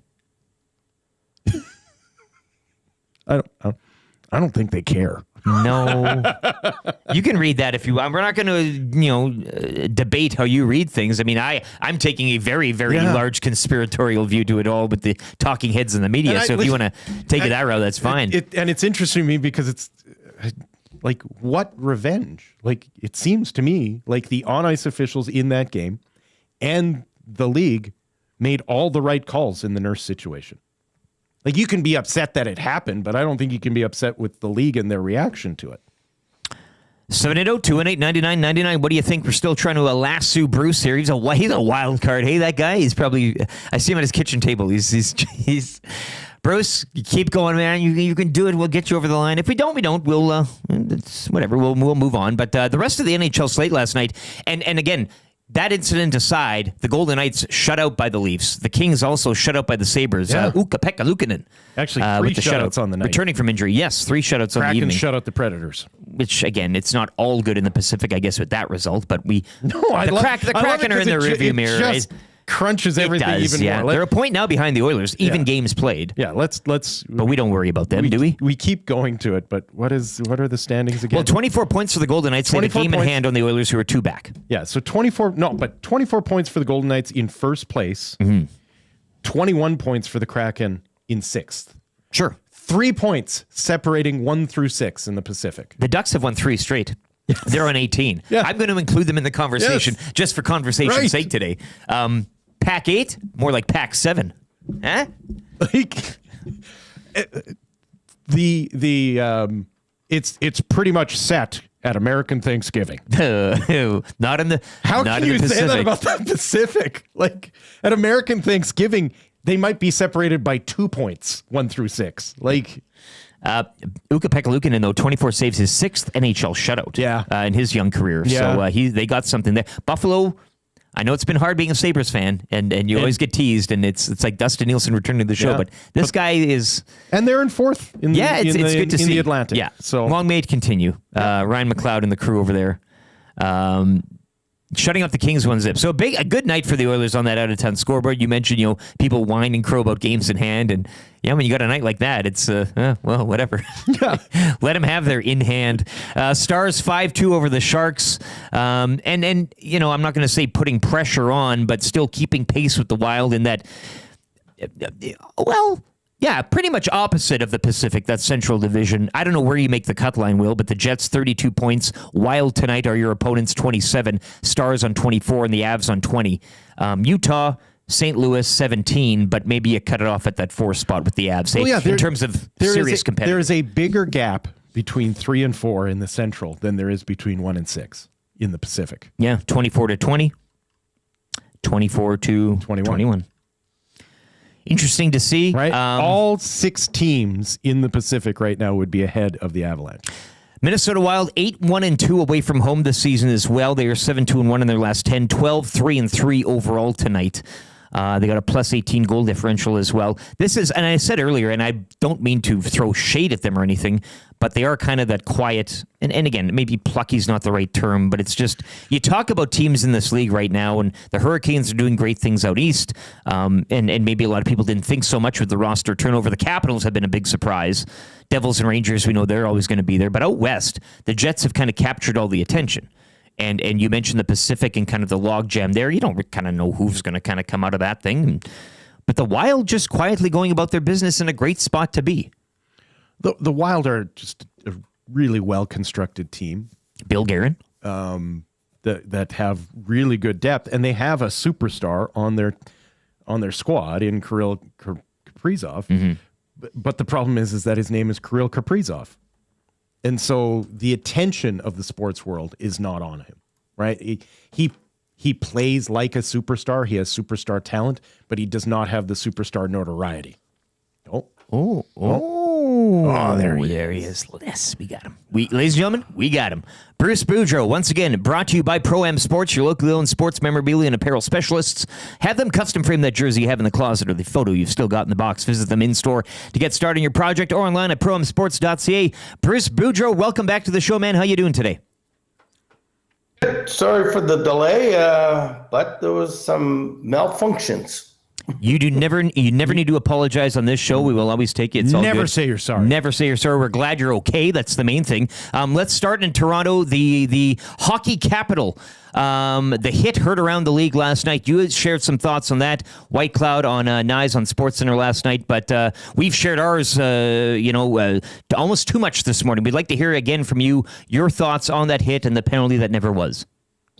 Well, you know what? It's just my opinion. But I mean, when I first watched it, I was sitting with my wife and I said, look at, he went through the chest and hit him in the jaw. And then you see from a different angle that it looks like it's the jaw directly dead on. But the thing that caught me and made me change my mind was he left his feet. And so when you leave your feet and you're skating backwards and you leave your feet, you're thrusting upward. He might have glanced through the chest, but he went directly to the head. And if you hadn't have done that, then if you had just taken him, if he hadn't have left his feet, it wouldn't have been a forceful hit. But he left his feet and he hit him in the face. I thought it should have been a 5-minute penalty. Why does the NHL struggle with this hit in particular so much? I brought up the ghost of Rafi Torres in that there was a guy who made a career out of that hit before the league finally cracked down on him years after he'd been doing it. When I think about follow through of the stick, Danny Heatley almost loses an eye, and the league decides from then on, you know what? Even if you didn't intend to, if you make contact with someone's face with your stick, it's an automatic 2-minute penalty. It's just there's no ifs, ands, or buts about it, and everyone has accepted it. We don't try and talk about intent or anything. Why can't we do the same for hits to the head? That we at least say, we understand that you wanted to do this, but principal point of contact was the head. It is a bar minimum. It's a 2-minute penalty. Yeah, it should have been. I mean, it's different when you're skating forward and you're hitting a guy like Ryan Reeves did the other night, and he's skating forward and he's attacking guy. Because Zach Whitecloud was skating backward, but he almost came to a stop, and then he thrust and leaped with his feet and left the ice to reach the head. If he hadn't have wanted to reach the head and he wanted to hit him in the chest or the thing, he wouldn't have left his feet. So he was trying to hit him up high, and he caught, I think he just caught the sweater grazing. But you could see from that one angle that, the first real impact was to the head. And I don't know why it wasn't called. I thought it would be an automatic, easy call for me, but they're right there in Toronto. I don't know who was in the room last night. I think George Peros and Coley will look at it today if they weren't looking at it last night. But I don't think there's going to be any supplemental discipline from that. And the reason is usually, and it can happen if you don't call a penalty at all or something like. But it was right there and it was focused. So I don't think they're gonna make the people in Toronto get embarrassed by calling something on them right now. Bruce, let's switch to the club here. Edmonton Oilers just finishing a 3-game Eastern trip, to which began in Toronto last Saturday, that overtime loss. They get shut out in Montreal. Then the second half of a back-to-back, they kind of go into Ottawa and take care of the Senators quite easily. The big dogs were rolling, but it was 2 games that kind of sum up this team. And some nights, the offensive ineptitude from some of their leaders and the offense, especially this season, the goal scoring by some of those players has been down. They do host the Wild tonight. What did you both think of that trip, and which Oilers team do you think we'll see tonight against a very, very good Wild team? Well, to answer your second question, I don't know which Oiler team you're going to see because they've been so inconsistent this year. They're just, I think, I haven't looked this morning, but I think they're a game above 500, and that's, that's not good enough for them. And it seems like they've got to get really mad to play well.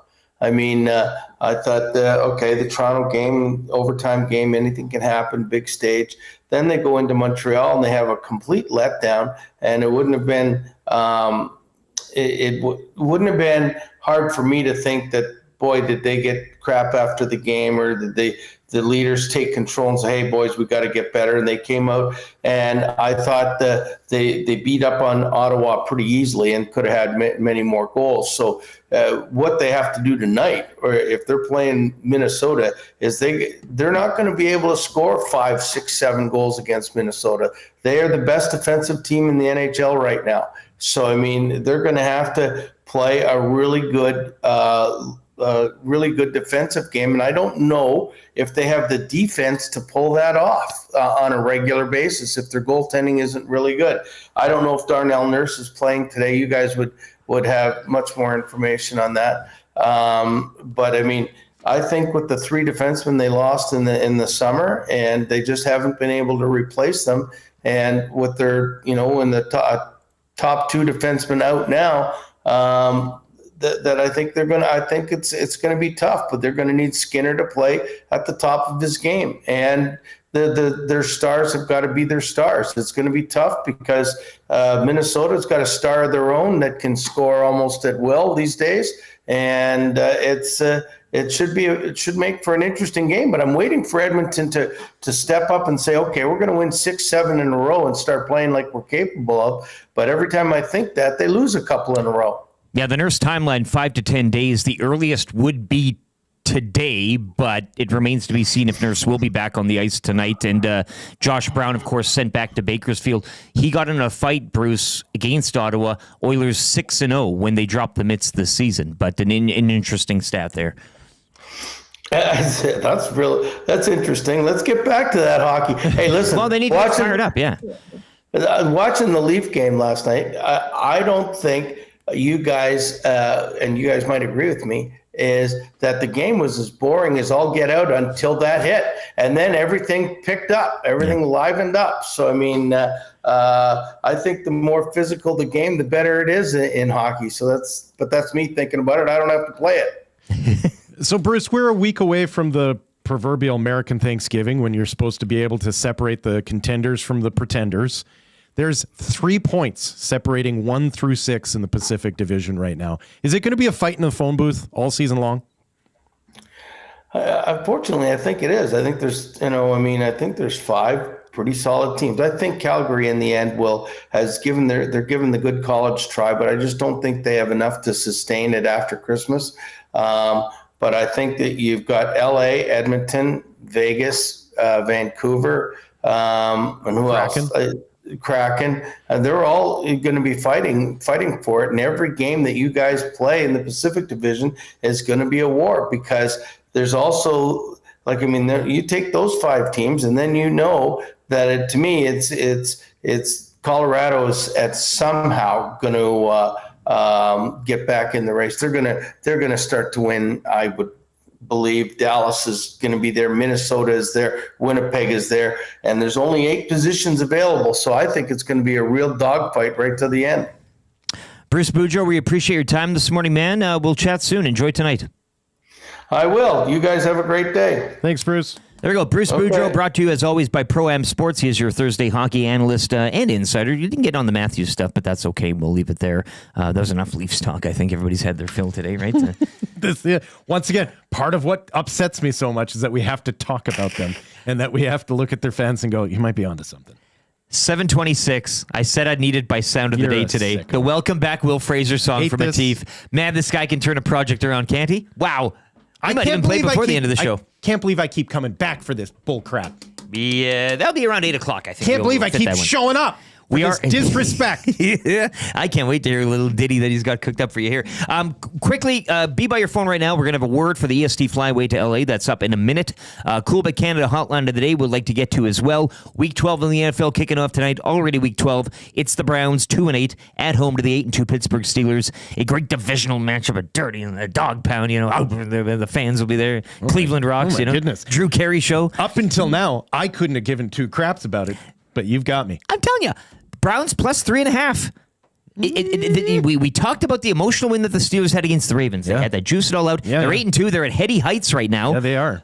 I don't think I didn't expect them to be where they're at to start the season. I mean, maybe a 500 wild card flirtation, but you know who they are? They're the Winnipeg Jets. Yeah, stout defense. Well, they're just well-rounded team. They're just one of those teams that for some reason we want to count them out early. Boswell's the goaltender, the kicker. Great kicking game last week against Ravens. And they just keep winning. Scotty Arneal is the Mike Tomlin of the NHL. That's right. Hey, yeah. So Steelers Browns tonight. Hop on that plus 3.5. Yeah, get a little spicy there. All right, pick a touchdown score as well. Any touchdown. We don't get the wheel, but. Wild and Oilers tonight as well. Dusty's not here, but on Twitter that he's going to be cooking up some sort of EST parlay for tonight's hockey game. He's done it already since he's been out. So maybe take a look at Dusty's Twitter today at Nielsen TSN 1260 and tweet at him. Go to sleep. Yes.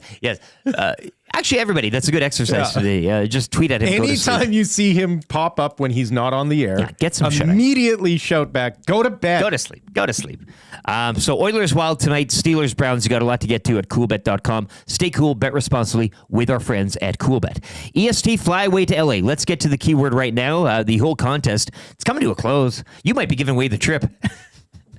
That's next Friday. Your last chance to qualify is next Thursday. You got a week now. Don't do this to me. Oh, you will be. Don't do this to me. Fraser, who do we got for the winner of the trip? The EST Flyway to LA. It's already embarrassing, the list that we have. I know of what he's missed. He's going to miss giving away the. Don't. Look, we're a week out. I think Coolbet could cook up a little something for that. You can get on that. Go to bed. Great Dustin. value. Go to bed. The 780, a homegrown local shop right here in Edmonton. They work with close to 100 local vendors. So you're supporting some great stuff here. You can check them out. 780.com or any of the 5 locations, Southgate, Londonderry, Kingsway, St. Albert, or the Outlet Mall by the airport. We have the word right now. Text in this word to 780-218-9999. Then be by your phone and pick up your phone when YouTube Trev calls you. You did, what, 2 yesterday you called that didn't pick up? Was that correct? Yes, 2 people didn't pick up. We played the freaking song for you, too. The old 1-900. Did you leave a message? Pick up the phone. You should have. No, Yeah, loser. I'm going to start. You start doing it. Yeah, Like, yeah, that's yeah. Why are you going to embarrassing. start? You need to start. This is slightly. YouTube Trev, and guess what? You qualified. Yeah. Just kidding. You didn't pick Yeah. up your Yeah. phone. You didn't pick up your phone, so you don't qualify. Loser. And call him embarrassing. name. That is embarrassing. I hope your better half gets this message before you do, and they realize that you've cost them How a much chance of at going to Los Angeles. You got to think it's like a burner, hey? People got like burners in their truck, like a bunch of flip phones. That's right. That makes sense that people would use their burner phone for contests. People come all out for this one. I see the text. It's just people. Their whole history is just keywords. Yeah. They don't play around with the show. They don't. This is Derek. Don't tell my wife. Who are you taking on the trip? My mistress. Yeah. Don't let her know. So today's keyword, once again, 780-218-9999. We're going to put it on the screen right now. It is vacation. You're taking a vacation. I actually don't mind that one. Great word. Yeah. You know what? Maddie could have came up with this on his own. We've had nothing Yeah. but derision and insult for poor Matthew Owanek and the stupid words and non-words that he's chosen. Vacation. That's a solid pick. I think this is his best week thus far. You know what? He saved the best. You know for what? last. Good point. Yeah. Good point. Though all week they've actually been words and have made Legit sense. words. Vacation. VACATIONN. Vacation.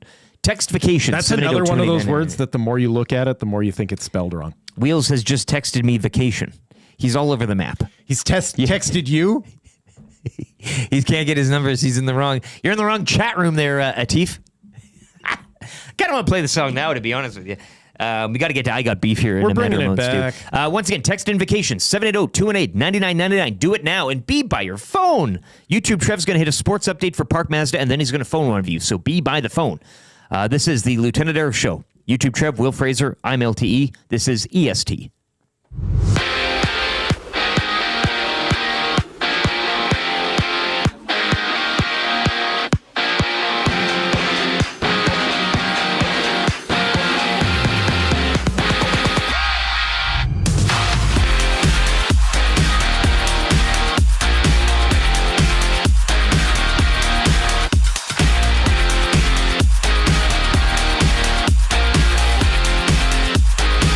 The Oilers back home to host the Wild in one of 10 games around the NHL tonight. You can join Tom Gazzola for the GCL Diesel pre- and post-game shows. Coverage starts at 6 right here on Edmonton Sports Talk. The Oilers also loaned defenseman Josh Brown back to the AHL's Bakersfield Condors yesterday.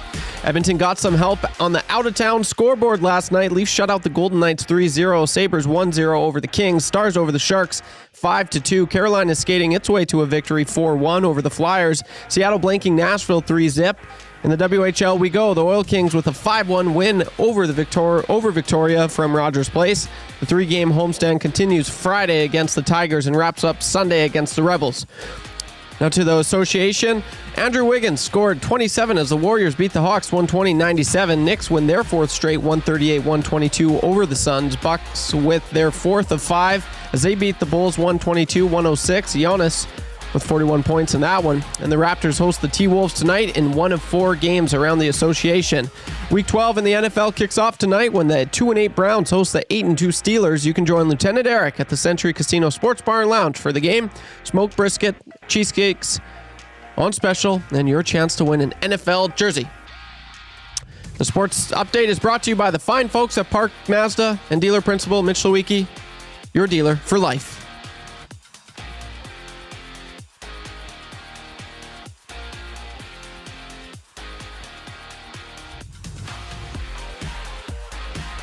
Hi there. If you're like me, you like to picture yourself in luxury even though there's absolutely no way you could afford it. And if you can, well, even better. Thankfully, I picture myself in something that is luxury but still absolutely affordable, like the all-new Mazda CX-90 from Park Mazda. With the new luxury features like facial recognition settings and quilted detail Napa leather seating, I can pretend to be comfortable with all of my proper settings activated without even touching a button, thanks to Mitch Lewicki and the great staff at Park Mazda. I like to picture Mitch Lewicki as newborn 8-pound, 6-ounce Mitch Lewicki. You can picture grown-up Mitch or teenage Mitch or bearded Mitch or whoever you want. Park Mazda, your dealer for life at Sherwood Park off Y Road, parkmazda.ca.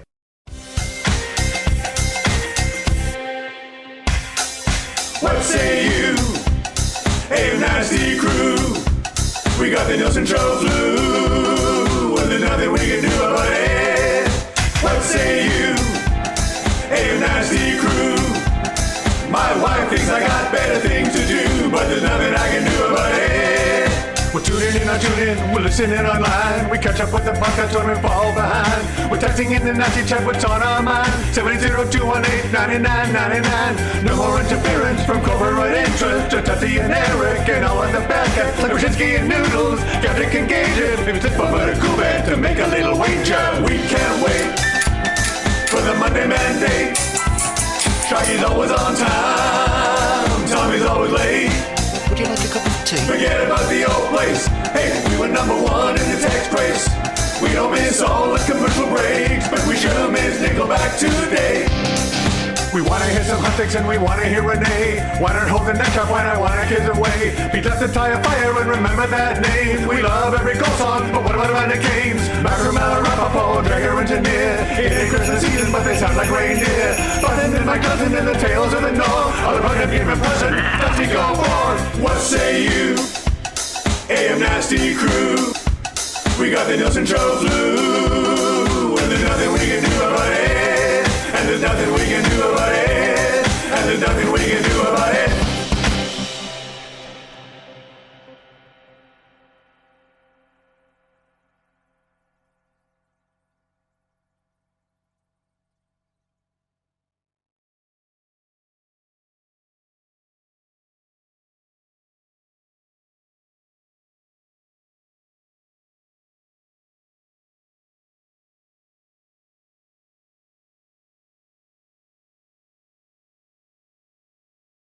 Marshall Ferguson, great to see you, man. How are you doing? How was Grey Cup for you?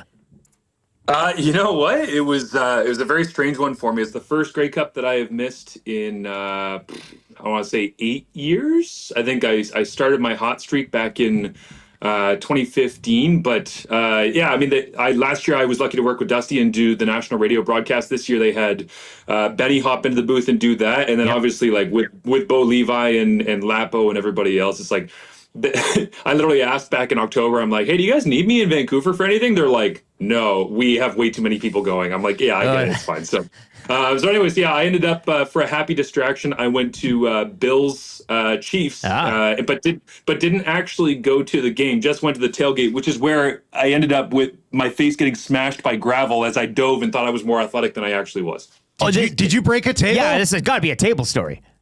No, so I'm not a table jumper. I'm not into the fire. I'm not into the ketchup. I literally have like a family friendly lot that I go to where we play catch. The problem is that lot has a lot of gravel around in it. So as we have a couple of beers, it turned from, we're playing a nice game of catch to let's do some one-on-ones.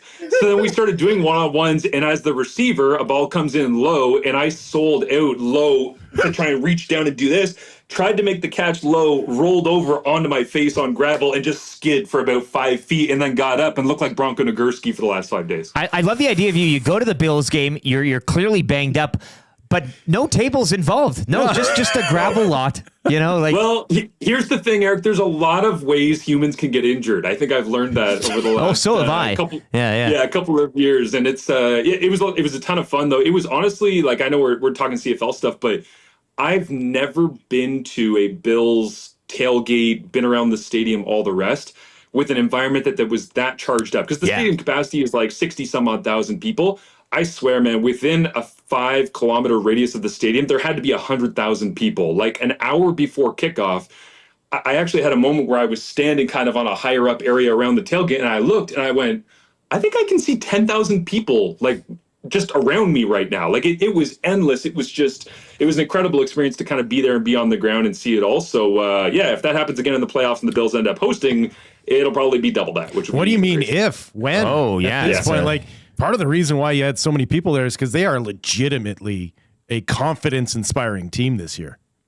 Yeah, it's a cool group, man. Like I love when receiving cores are kind of built out of a bunch of dudes who just kind of do their thing and don't really rely on a Stephon Diggs. And like for as much as we all love having that one standout stud receiver who's your dominant ball possession guy that you have to get your 10 targets to, as an ex-quarterback, I have always loved the idea of I don't care who's on the other end receiving. I'm just looking for my uniform. Like if you take away the stress and the responsibility of, oh God, if I don't get Diggs his 10 targets in this game, he's going to be so angry at me afterwards, which I'm not saying he really was that guy, but it's like, it makes the quarterback's life so much easier when you don't have to worry about that. And Josh Allen this year is just playing free because he's like, as long as you're wearing blue and red and I can put it on you and get you in the end zone, nobody cares. Everyone's all happy. So sounds like you might have some advice for Aaron Rodgers.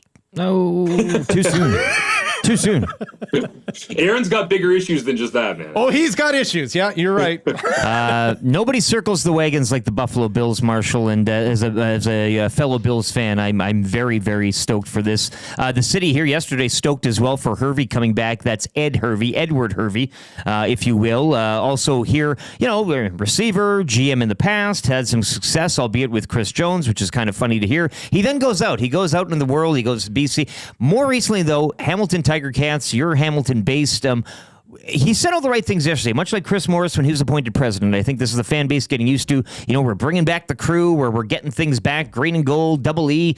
Rick Campbell may be on the horizon, but we'll get to that if and when it happens. But what can you tell fans here about the Hervey reign in Hamilton, and kind of maybe how not so much Elks fans or EE fans of the past saw him when he left, but what can you tell us so much of how he's changed and maybe grown and now getting back to this role here in Edmonton?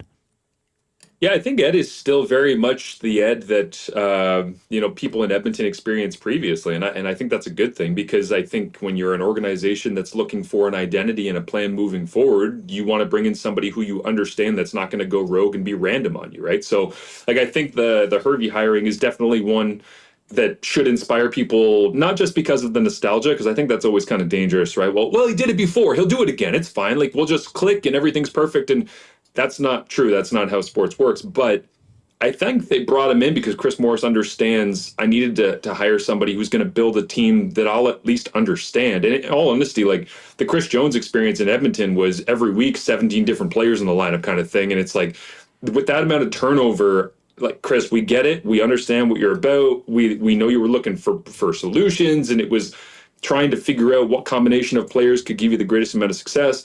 But it was just so inconsistent. And it wasn't random, but from the outside looking in, it felt very random. And you didn't even know, why are we changing the running back? I thought last week he had a good performance. And then it's well, why is that receiver? Okay, I don't know why we're running this linebacker back in there after he's been out for 4 weeks and he didn't look good before he was in. So it was, they had a lot of internal reasons why they were doing things, but it didn't make sense to the fans. And I think that hurt attendance, and that hurt kind of the connection with the franchise that obviously has been a longstanding thread with Edmonton.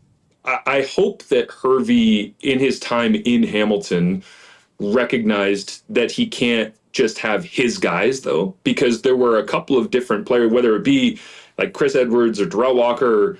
He had people that he really believed in. It was I'll just bring them in, and again, you snap your fingers and they're in the lineup and we're going to be better. It's didn't really make them a heck of a lot better kind of thing. It's you have to, you can bring an identity is what I'm trying to say. You can bring a little bit of that nostalgia, but I also think that Ed and everybody in that organization has to be open-minded moving forward. And I really do think Chris Morris is going to bring that, because now that he's at the top looking down on everybody, there needs to be the message of, hey gang, we're going to bring people in that we understand, that have a plan, but we're not just going to try and relive the 2000s. We have to do things that the game is constantly evolving. Let's keep evolving with it. And I think you brought up, Will, too, about having Chris Morris in that position. Yeah, in front of Hervey to kind of give me your thoughts. But having seen Ed in town before, there are certain people that should be the boss, and there are certain people that need a boss. And Ed has always struck me as someone who excels when he has a good boss who is overlooking things. He does not adapt well to having no one to check in on or check in. Which is totally fair. Yeah, absolutely. And I think any good organizational structure doesn't have somebody who has monopolized power, right? Yeah. Because it's the old power unchecked creates, unbalanced power quote, right? Where it's if you start letting somebody just run wild and make random moves, because and this is honestly it's one of those things in the CFL I find very interesting in the last 5-6 years, is because of the football operations salary cap, which by the way, in large part due to Chris Jones trying to tweak things when he was in Saskatchewan, led to all of these rules getting put in place, because it was we can't have this being such an unequal playing field. You end up getting head coaches that have to be coordinators. You end up getting, in Calgary, coaches that have to be GMs. You end up having to smash these jobs together. And that can sometimes lead to somebody who has so many jobs that's well, that person's in charge of the entire organization. But I really do think that any good organizational structure has people in defined roles, and then they lean on each other because they trust each other. So Edmonton needs to build that in, I think, over the next couple of years. But bringing in Hervey, I do think it's a good call. I mean, there's nothing wrong with the move. It makes a ton of sense. I will say this, though, about Chris Morris, like, being not necessarily, a U Sports guy, because I don't think that's really the label, but coming from U Sports, I hope that they take a renewed interest in the draft and in player development and find some level of consistency. And if we get a player and he's not great within the first training camp, let's maybe send him back to school. Let's put him on the suspended list. Let's see what he's got next year. Let's bring him back for an off-season workout. Because there's been way too much across much of the CFL, but really in Edmonton, I think the last couple of years of, we draft this player, I don't like him, gone. You're like, well, then what are we drafting him for? Like, that's not how player development works. And I think if you've seen anything in Toronto and Winnipeg and even in Saskatchewan, right, being in that Western final, and then Montreal being in the Eastern final despite losing, it's like they've drafted a lot of players that they've kept in-house. Like, and obviously some of them in places like Montreal have been total studs, like Pierre-Olivier Lestage and Marc-Antoine Dequoy and all the rest. But even the guys in behind the scenes, it's like Jacob Mason gets drafted, who's a fullback I know for McMaster. He's sitting in behind David Dallaire, who's another good fullback who's drafted out of Laval. And Mason is playing down the stretch and dressing in playoff games and all the rest. And it's not sexy, it's not cool, but they've kept him on because he's developed into a really good special teams player.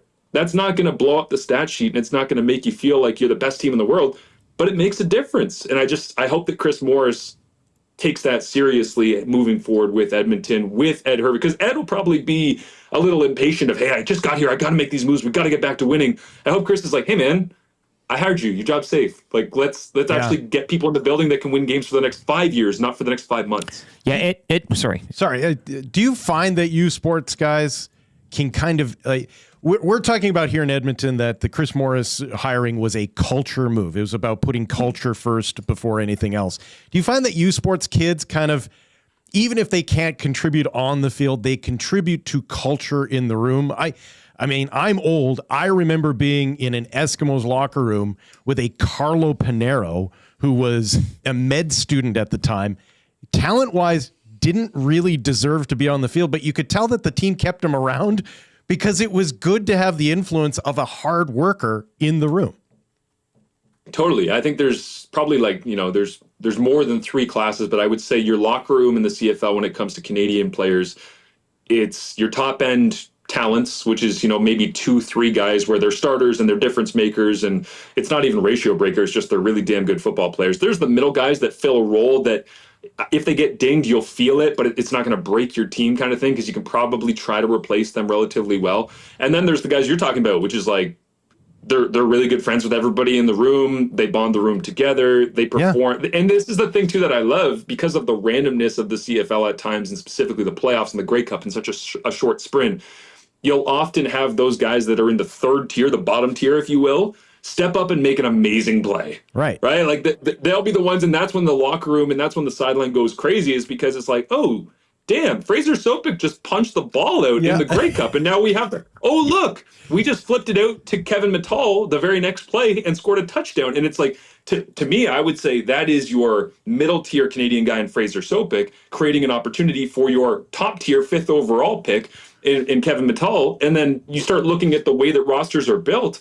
The more players you can have in those top 2 tiers, the better off you are, the more competitive you're going to be. But sometimes you need those third tier guys in the room to actually make the room want to come to work every day. Because let's be real, it's a grind, man. Sometimes you just need those players to make the room feel better. Marsh, just a couple more for you here, and I wish we had a little more time for you, but I wanted to get to, Hervey did speak about Trey Ford. He was asked about him yesterday, speaking of Canadian players. Didn't rule it out, spoke pretty glowingly, wants to get to know the guy, but I do think you need a coach in place first. So if not Rick Campbell, then whom? And we also have a Winnipeg fan in the Nasty Chat, Matt Hyman. Does Marshall think Buck Pierce is done with Winnipeg? Is he heading west? Just your thoughts on what we know right now with the coaching carousel. I know the Elks have reached out to Max Simic, and I do believe Killam. But where do you kind of see things settling out, albeit early here in the offseason with what we know and who we know that are on the block right now? Yeah, I keep thinking about Killam. It's kind of been on my mind the last couple of days, like just in general, because he's been worthy. He's one of those kind of leader of men. Everybody understands what and it's like, I'm really intrigued by him, and I hope that the fact that he's never been the guy doesn't get held against him, because it shouldn't. But I do think that if you are Chris Morris, it's a very bold move if you go with Mark Killam in that spot, because people will perceive it as, well, we don't know if we can trust this because we've never seen it before. But that's just confirmation bias. Like, that has nothing to do with Mark Killam being a good coach. We know he's a good coach. He just hasn't had a chance before. If I were Edmonton and I have Trey Ford and I am trying to restore excitement and make a cultural fit and all the rest, I would go with either Buck Pierce or Jordan McSimic personally. And this is nothing against Rick Campbell, because I think he's a really, really damn good coach. I just think that Edmonton has stumbled face first through previous regimes into having what could be an absolute firework of a quarterback. And I would want to hire somebody who's going to see how big the explosion can be when that firework performs at its best. So, I would love to see. I mean, Buck Pierce would certainly bring, and this is kind of the fun discussion for people in Edmonton too, right? It's like, okay, so now, very similar to what I sent out on the weekend, if you could only hire one as your next head coach, would it be Jordan Younger or Orlando Steinauer? Because it's like, you got a guy that's been there before, that's seen it and all the rest, and then you got Jordan Younger. It's like, he's the next up and comer. Yeah. And people in a very close vote basically said Jordan Younger. I'm looking at it as, if I'm Edmonton and I'm trying to get an offensive kind of mindset in there, would I want to go with Buck Pierce or Jordan McSimic? Buck is going to bring in structure and style, and okay, if we're going to give Trey a legitimate shot to be the starter here, he's going to play a little bit within our rules. I think Jordan McSimic would just unleash him. And that would be super fun to see, because it's not that Jordan isn't going to teach him, hey, here's where your eyes have to be, here's how deep your drop has to be. I just think that it's two different mentalities, where Buck comes at it from, we got to do this in an extremely buttoned up, play within the lines for a little while until we figure out what we are together. And I think Jordan would come in and be like, hey, man, you want to go have some fun? And I think Trey might respond better to the McSimic mindset. Well, McSimic as well, local guy, so they'd kind of go in lockstep with the whole process here of, Morris and then Hurry. I mean, they all live on the same block pretty much, if they so choose. Two more quick ones before we go, Marshall. 59th Vanier Cup this Saturday. You got the 7-1 Laval Rouge Or and the 8-0 Wilfrid Laurier Golden Hawks, and then who podiums in Vegas as well on the weekend. Two for you. You know what? Laurier can outscore anybody in like 3 minutes. It's a wild offense. They got all these skinny, lanky receivers that are just running up and down the field and setting records. Taylor Elgersma he's like even Drago. Like, he's just this monster with this cannon arm, but he's got a crazy skill set. Like, he can flip it out sidearm. He can put it on target as he's backpedaling out there on screens. He can rip it down the field on seam ball. Like, it's so much fun to watch him live in person. So I'm looking forward to being at the Vanier this weekend as well. It'll be a good chance to kind of wrap up the entire season and be there and see what Laurier can do. Laval's defense is great. I just think Laurier is going to outscore them. And then, by the way, I did see that Yuki Tsunoda got stopped by customs going into Vegas for multiple hours and got questioned. Because was he mic'd up? I need the audio from this. He was in his pajamas, apparently, and was stuck at the border for multiple hours. I almost quote tweeted it, and I said, "This is me every Sunday morning going to Bills games."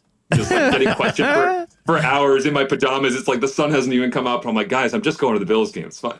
But no, I think I would love to see McLaren continue to push. But Max is pretty fired up right now. I think Max has got a lot to prove over the next little while. So Vegas is a terrifying track and layout and nighttime event and low grip and all the rest. If there's one person that could probably turn the table upside down, it's got to be in McLaren, I would think, because Lando just kind of embraces these chaotic situations because it's kind of his personality.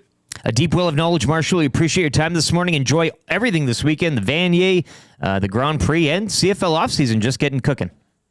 Thanks, guys. Good to be with you. Marshall Ferguson, CFL and TSN, racing enthusiast, and former college quarterback as well. So touching on the Vanier Cup there. I wish I could keep him longer. Now gravel pit receiver. Isn't that a story? Bills game. Yeah, you're all kind of, it must have been a table. No, it's a gravel pit. Yeah. That's a good one. I like it. We've had somebody waiting on hold here. It's the EST Flyaway to LA. We do got I Got Beef coming up. I think we'll get to that before the top of the hour really quickly as well, because I got a beef that's still percolating, pun intended. Yeah. Who do we got on the line, Trev, for the Flyaway? This is Rob. Rob. How you doing, Rob? 1 second. How you doing? He fell asleep. He was waiting so long. He was kind of, yeah. How could he fall asleep to that? Well, it was the Yuki Tsunoda. Once we got to the Formula One, that's people, racing again. Yeah. Yeah, but it's a funny name. It's got a good mouthful. Yuki Tsunoda at the customs. I'm kind of reading some quotes. He was in the room. He's like, you can't do anything in that room. I tried getting my team. Let's see Austin Matthews in one of those rooms. Hey, he wouldn't be able to. Rob, are you there? Hey, Rob. Hey, Rob. I wouldn't be surprised if he was in that waiting room quite long. If this was a Mediclinic, he would be demanding. He'd be up at the counter slamming his hand. Do you know who I am? I'm Rob. I qualify, damn it. Rob? All right. If we don't get him, that's fine, too. We can assume who he will take. And Damn, I feel bad. I don't know why it's not connecting. But he is there still. Hey, he's waiting. Yeah, he's yelling into the here. phone. He's screaming into it. It's me. Why can't you hear me? You'll still be qualified, Rob, if you can hear. Rob, It's all don't good. pa- don't if panic, we don't get Rob. you on the phone and do this whole song and dance. Stay cool, man. Stay cool. It was Bobby LaFrench. Bobby LaFrench, perfect. Okay, Bobby LaFrench, you're in the mix. You can qualify up to 4 times daily, Saturday as well in Hello Hockey. Final Saturday to qualify in Hello Hockey as well with Bell Z and Gazzola. And once again, final day will be next Thursday. We'll be making the draw next Friday. Probably with Dustin Nielson. Maybe with Comrade Will Fraser. Now you jinxed it. Good job. I have nothing. I am not affecting this at all. You've been putting the whammy on Dustin for a month now. Look, I got broad shoulders. If you want to blame me, blame me. That's where we're at. We blame Tammy. You can blame me now. We blame the appropriate people. I know. Everybody but him. Right. Yeah. Listen, do you blame child soldiers for war crimes? Oh no. My God. No. Okay. They're not in control of their own decisions. Yeah. They're children. The Lieutenant Air Show rambles on here on EST, presented by Southport Chevrolet. Drive a little, save a lot. 780-218-9999. If you want to get in for kind and easy trivia, that's coming up next. But right now, I got beef for our fine folks. Corey the Butcher as well at Acme Meats. Check them out today at Acme Meat Market or Shop. Acme Meat Market on Twitter or X. It's the shop at the Acme Meat Market. Acme Meat Market on X, Twitter. Corey the Butcher on X, Twitter. I don't know if they've went to Blue Sky yet. I would assume. I would encourage Corey is all over the place. He's on Instagram. His Instagram is a great follow, too, because he's always getting those pig eyes for the science classes and the brains and all. It's kind of neat to look at. I kind of like looking at that stuff. But acmemeatmarket.ca. We've talked about it before, the vitreous humor. Eat fresh, eat local, eat Acme, serving Edmonton for over 100 years. 9570 76th Avenue. It's a family butcher shop. So get in there, get those European wieners. Boy, do they snap. I got beef. Dude, you got beef. I got 4 minutes here. The beef doesn't even begin to describe what you've got. I think I've actually used this. I think this is a rerun of sorts. Well, because it's happened again. It's happened again, which is even bigger beef. This is like a... right. This is like me being upset about a head hit and then being upset that I have to defend Toronto Maple Leafs. It's a porterhouse, baby. I got a porterhouse here. It's so I get here in the morning, ass crack of dawn, whatever you want to call it there. Because he shows up, folks. Okay. Because he shows up. You show up, though. You're the first one in the shop. A lot of you can probably, tie it into your own. You get to the shop. You're the first one there. What do? You put the coffee on. You get the pot going. The tea, coffee, whatever it is, but you get the coffee pot going. You get it going. You're the first one in there. You want to get it going. So when people kind of come in throughout the morning, I want a cup of Joe. There it is. Or I want a tea. There the old cup of Joe. So I come in here and especially while hosting, I'm not going to complain here, but there are other things that I have to now do in the morning. There's things to get ready. It's not just you. You're right. Yeah. You're right. So whatever, but that's how it is. But I get here in the morning and I want to make that coffee. I go to our communal kitchen here, which you quite pointed out. It's not just EST. We do have a tattooist down the hall. Yep. We have a couple of psychiatrists who share this floor. We have a door that says tattooist. I've never seen anyone go in and out of it. I like that. I like where you're going here. Yeah. And we got the spa downstairs. So this kitchen, much like our bathrooms, are communal for the building, which I didn't really think of either. But I get in there today, and the coffee pot is filled half full, but half stained as well. So you got half full of liquid, stained on the top, with this muddy tea, which I've had to clean out before. There's no tea bag around, so like you're making tea, you just throw in the tea. That's kind of what's happening here. Or is it like a chai? It's that mushroom coffee, the mud coffee. Yeah. I don't know. in your mug? It's mud. Yeah. I mean, get it out of here. If you want to do that, do it on your own, or buy your own coffee pot. Yeah, or but I come in here, but it is stained so much so that you have to chip this. You try washing it with the rag. You put the hot water, and it takes a lot of time to heat up the hot water here. The soap, you're scrubbing, and it still doesn't come off. So you have to scrub. What the heck is this? Chipping it off with the nail. I can't believe this. Who would do such a thing? And I got beef with the fact that if you what the heck? I paid for this. This is my pot. I did pay for the pot. What the heck is going on? It's a brand new coffee pot. It was crystal clean. I was keeping it clean. I don't know who's doing it, but it's got to stop. It must stop because it gets my day off to a real. Listen, a real burner. I am nothing if not a problem solver, and I've come up with the solution for you. We've talked about this. Buy my own. I bought that one. You said buy. Why don't you buy one? No, I said. And then I said got me more. We need to go to a flea market and find the oldest church coffee percolator that we can. Put it like here. Just a big one, and replace the TV with I'm up for that. Just a burping, gurgling coffee perk all morning. You don't want the one that's got like the steady perk. You want with the random explosive. Yeah. Like. But you know what I'm doing now? I'm not. Like mid conversation when we're talking with Bruce, like exactly. But I looked at it today, and instead of cleaning it out, I just left it. I'm not cleaning it out. I'm leaving it there. You've your last straw. You've call me a Canadian postal worker if you will. Yeah, sure. I'm straight. I'm not cleaning that anymore. I'll clean the dishes in the sink. I think we all do things. I take the cans away here. I take out the cardboard. You can deliver your own Fredericks of Hollywood catalog. Look, you want to make mud? You've got mud. You got your mud. Heat it up again. You got a half a pot sitting there of whatever the hell. What's on sale at Canadian Tire this week? Whoever you are. I don't know. Figure it out yourself. I got beef. It looks like there's beef in there. It looks like it looks terrible. It looks disgusting. Clean it up. I'm not cleaning it up anymore. That's in there as it is. So whoever's coming in today, you don't got nothing. I quit. Do not make eye contact with this man. It's not going to go well. Am I wrong? It fires me up. I could have said it at 6:20, but I got beef with it, and I got beef with whoever it is. And I don't know if it's an EST employee. It could be the tattooist. It could be a psychiatrist. Well, it could be somebody from the Tajikistan spa. Do you want the old Daddy Fraser talking to his kids on this one? Trev, you've been awfully quiet over there. It's not you, is it? Is that what you want? Tell me it isn't you. It's not me. Okay, we're ruling you out. I don't want to have you on the hit list. No, so like, don't scream at him now. It affects me as well, right? You always get a sip. It's a trickle down effect. You get a sip. Yeah, I look forward to a cup of Joe provided by LT. Sure. And when someone's messing with his pot, it messes with me because I can't have it as well. That's me selfishly. His coffee pot. Yes. Just leave my pot alone. Yeah, leave his pot alone. Like as Kesha said. It affects Paid me. a lot for that pot. Yeah. No, like I feel bad. I saw it today. I've never seen it like that. I told you to look. It looks disgusting. We'll be uploading this later. We'll be taking a photo of this. Yeah.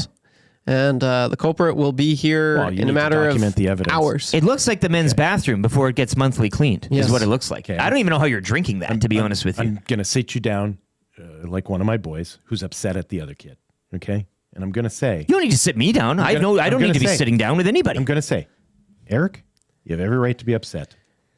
No, it's not fair. But what?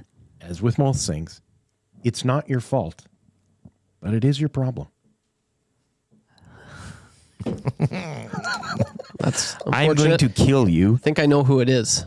I have my suspicions. Yeah. But again, if I say something, people get mad. Oh, look at Eric. What a little... Who did it, Nasties? Drop a comment down below. Yeah, have your say. Who do you think did? You can scream yourself blue in the face. But is it going to get that pot any cleaner? Well, I can't bring it up either. I just have to keep cleaning it myself now. As I keep taking out the cans and taking out the cardboard and taking out everything. Nobody else does it. Walk around like a martyr all day. Yeah. But that pot ain't going to clean itself. Last fall, we had flies flying all around here. Oh, we got so many flies. You know what I did? I went out and bought a garbage can with a lid. No more flies anymore. Nobody thanked me. I guess your problem is you notice. So maybe that is my problem. Maybe the guy who notices. Well, you know what? You know what? I don't notice today. Will, I looked at it and I don't notice it. I don't You've gone blind with rage. I don't recognize it. I am blind with rage on this issue. Enjoy your cold mud. 8:03. I'm done. That's my beef. Blacked out. I don't even care if anybody else has any beef. I'm thawing beef actually. Tacos tonight or tomorrow. Yeah, I'm at the casino tonight. Tacos tomorrow. We had Taco Tuesday taco salad. I've forgotten to thaw the beef every single day this week. Yeah. So that'll be Friday. Friday supper. We did the 2 pounds of beef, and so we did the 1 pack of low sodium, and then the other pack of spicy taco beef. Man, that was a good one too. Getting a little adventurous there. Yeah. Well, There's a coffee pot joke here too with what it looks like, but I won't get into it with the spicy beef. Our church has one of those 100-cup coffee pots that Comrade is looking for. Yeah. Well, hey, if you want to part That's of what it, we want. Yeah. hey, if you want to take it from the church, we're also looking for a couple of crokinole boards. I know I put that out yesterday, and this couple of people had. So yeah, crokinole in the 100-cup of coffee pot percolating. Now we got ourselves. Yeah, I'm assuming it's a church basement, and there's got to be a bingo roller. A down foul there too. supper. There's got to be like the old wire mesh bingo. Yeah, bring that in too. Haas says take the pot away. That'd be a good option too. I should hide it. But I bought it for us to, and I think much as I purchase the garbage cans with lids, much as I take out the cans and then the cardboard, and I do all this, if I don't do it, it doesn't get done. You know whose fault this is? Mine. Glue guy. He said it. You think that's who it is, eh? I don't think he did it. But if he's trying to claim that he's the glue guy, this feels like a problem that a glue guy should be solving. Pretty cheap adhesive is what he's dealing with right now. If you are making the claim, Milne, that you're the one that brings everyone together, the quote-unquote glue guy of the situation, this feels like your services are needed. First one in the morning puts the coffee on. Last one out of the office should clean the coffee up. That's all I'm saying. 8:05. If you want to play trivia right now, 780-218-9999 is the number to text. Text in. I want to play. Will's kind got of the easy questions. trivia, except for one question, which is maybe a little difficult. I like how you have like a just opinion, how are you feeling today? Yeah, exactly. You let us know. But if you want to play, Mr. Mike's GC is on the line. 3 questions too many as well. If you got any questions for Will, Comrade Will, YouTube Trev, or less with me, but mostly for these two, get them in 780-218-9999. Orange and Blue Breakfast, Wild and Oilers, the Fan Zone for fans first in the wrap, all on the way in hour number 3. This is the Lieutenant Air Show with Will Fraser on Edmonton Sports Talk.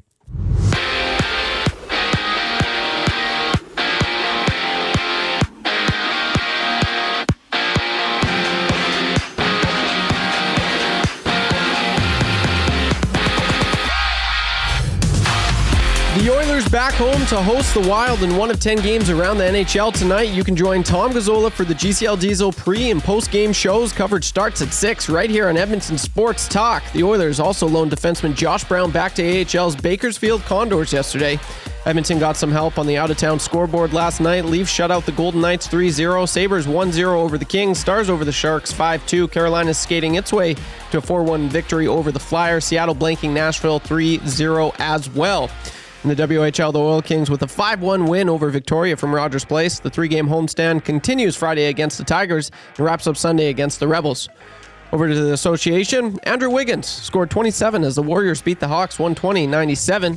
Knicks win their 4th straight 138-122 over the Suns. Bucks with their 4th and 5 as they beat the Bulls 122-106. Giannis with 41 points. And the Raptors host the T-Wolves tonight in 1 of 4 games around the association. Week 12 kicks off in the NFL tonight when the 2-8 Browns host the 8-2 Steelers.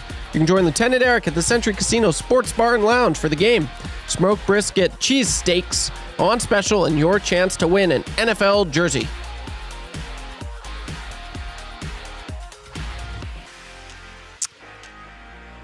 Take your career to the next level with Clayburn Services. They are hiring all positions, including journeyman bricklayers and apprentices of all levels. Take advantage of their outstanding mentorship program and work with peace of mind knowing they're an industry leader in safety. Visit www.clayburnservices.com or make it easy and give Jeff a call at 780-910-6728.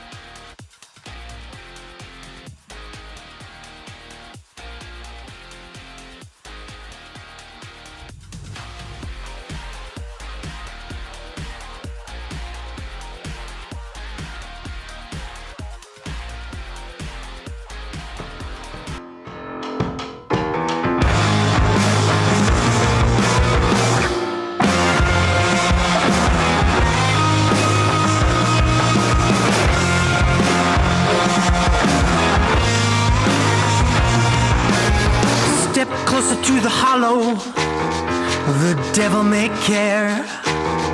If I showed you around my heart, would you mind if I shared to show you what's wrong with me? I will not change it. I will wait patiently while you get painted out. Let me into your untainted tribe to be the one who gets to live a lie. Oh, let me lie with you. I'll be your stranger. I wanna be that stupid boy that you don't talk about. You better believe there's a sharp knife beside my bed. You better believe there's a sharp knife inside my head. And if you would leave, I would take you by the hand. You and I would leave, but it wouldn't be that bad. 810, that is EST House Band, Whale and the Wolf. You can check them out, whaleandthewolf.com, for anything and everything. Great merchandise. I'm going to get the guitarist to give me a haircut soon.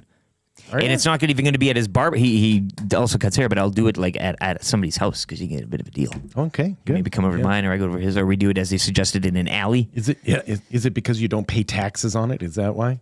Yeah, Typical. Get a bit of a deal. Thanks a lot. This is the Lieutenant Air Show with Will Fraser and YouTube Trev on Edmonton Sports Talk, the iHeart, the TuneIn radio apps, and as well on YouTube. If you are watching this morning, hit that thumbs up, hit the like. We'll be changing 200 momentarily, and hit the sub. Best subs in town right here on Edmonton Sports Talk. Subscribe to the channel, and you won't miss a thing going on. Minus 11 for a high today. I don't know if it's still snowing out there. We got a pretty good...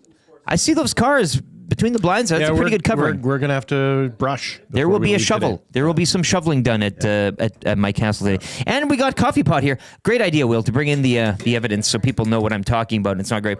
I don't even think it does it justice, though, with the faraway camera. But this thing is just stained. I think it's picking it up. You agree with me, though? Those chunks of whatever, that's not coffee. And it's not tea. I don't know what it is. It is a little upsetting. Right? It looks disgusting, and I don't even know why you'd be drinking that. You can look. It looks like there's motor oil on the top. There's like a surface, right? Something settling on the surface. It's probably not healthy for you. Whoever is drinking that and making it. It could be the people downstairs. It looks like like a home brew, you know. The listening station downstairs. Yeah. Yeah, sure. Mm-hmm. 3 questions too many on the way for Park Mazda. Orange and Blue Breakfast as well. We'll have an injury report for Podium Physiotherapy on the way. Fan Zone for Fans First. If you're looking for tickets tonight for tonight's game, fansfirst.ca is where you can go. And the wrap for William Huff all on the way in hour number 3. The Nielsen Show, Lieutenant Air Show, presented as always by Southford Chevrolet as well. Drive a little, save a lot today. We're coming to you live from the Popeyes Louisiana Kitchen Studio, where Will had a great idea to put the coffee percolator there. We've got the pot right here.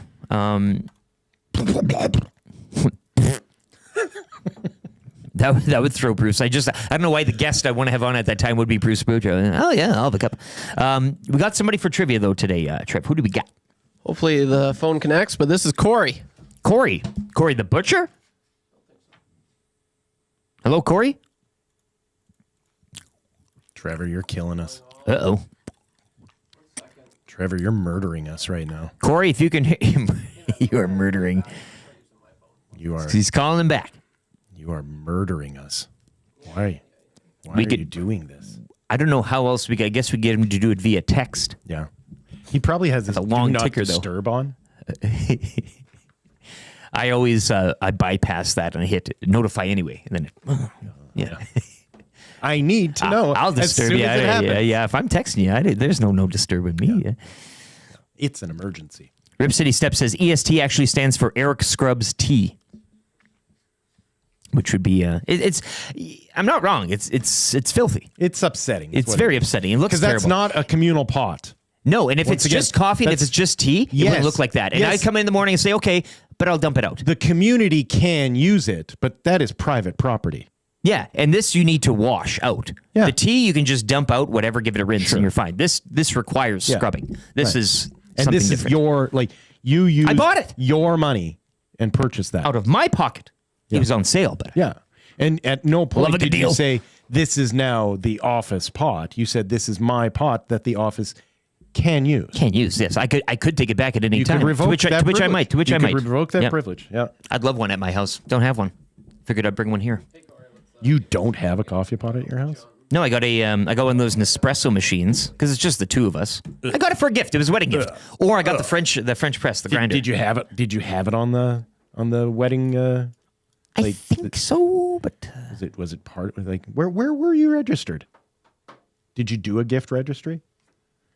I think so. Oh man, it's been a long time.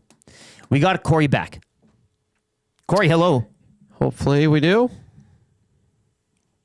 It's not happening. Hey, Corey. Corey, is it the board? You gotta be kidding me. I got beef. Shoddy Carpenter blames his tools. Huh. We might just here. Like, this board is dead. Do I need to turn this board on? No, don't do that. Your synthesizer. Get out of there. Stop. I did like you on the ones and twos there. Maybe we'll do that for tomorrow. We'll get the board fired up for you. You can play your. Look at him go. Yeah. You're gonna break something now. Dusty, come back soon. Dustin Nielson scheduled to be back next week. He tried sneaking out of his bedroom window to come here today, and he turned it on. Figured it out. He got caught. Don't. We're all in big trouble now. See, we'll try one more time with Corey here. What? I'm hearing something. I bet you hear it over there. No, you're not. I guarantee this is going to fix. Well, you're hearing a buzz, but it's not. Oh, she's lit up now. Like a Christmas tree. Okay, but now if it works, won't have anything to do with that, and you'll claim that it does, and here we go. Yeah. Watch this. Watch this. Watch this. Here we go. What you're doing. I love it. Let's do this. Corey. I'm your huckleberry. Oh, I said Corey. I thought that was him. Wow, what an appearance. Bootski says apparently Corey's blocked too. Eh, Trev? You blocking people in the... Yeah. Should we just make Trev play kind of easy trivia? Is that what we're doing? Do your best Corey. He can play for Corey. He's already drafted for Dustin. Yeah. That's another thing we can put on. Trev plays trivia for Corey. I'll put that on the list. Yeah. No, Trevor. You'll play for him. Trev, do you have Corey on the line right now? Yeah. Okay. Oh, wait. Let's just try. Can we do speaker? No. We need you to parlay, like just relay the questions in, and then speak on his behalf. Okay, can we do that? Sure. Here we go. No, we gotta. Yeah. Hello, Corey. Hey. Okay. Yeah. There we go. Crystal clear. I love it. Okay. So, have you played before? Yeah, once. And you won? I did. Beauty. So let's keep you undefeated. You're going to Mr. Mike's if you win. Fiesta Fusion is on right now. You need 3 out of 5. Trev will start the ticker after I read the first question provided by Will Fraser. I'll take that as yes. Who do the Oilers play tonight? Minnesota. What was the name of the previous NHL team from Minnesota? North Stars. Where did the North Stars move to? Dallas. This is the second Browns team in Cleveland. Where did the first Browns move to?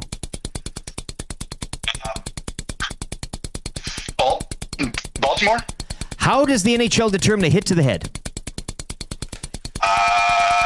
Correct answer. 5 out of 5. He's going to Mr. Mike's. And Sergio Ramos gets a nipple erection. Oh, is that dirty? This is not just a dream, it's a wet dream of orgasmic proportions. Oh, is that dirty? Frustration sets in and the emotion goes out, and then you just start playing with yourself. Oh, is that dirty? You cannot come to my house. No, not today. You cannot come to my house. No, not today.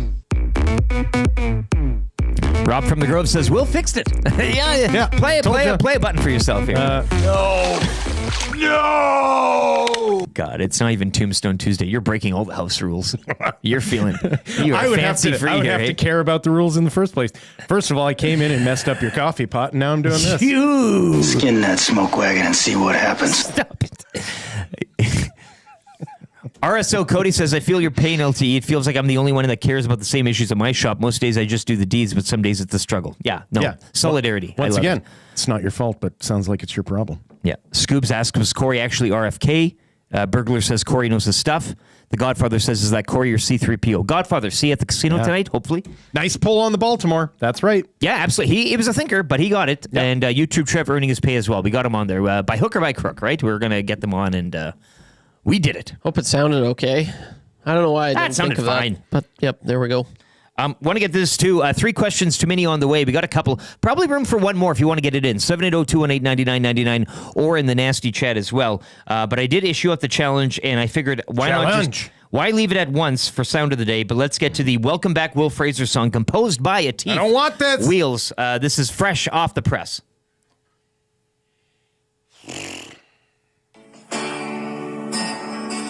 Welcome back, Will Fraser. Welcome back.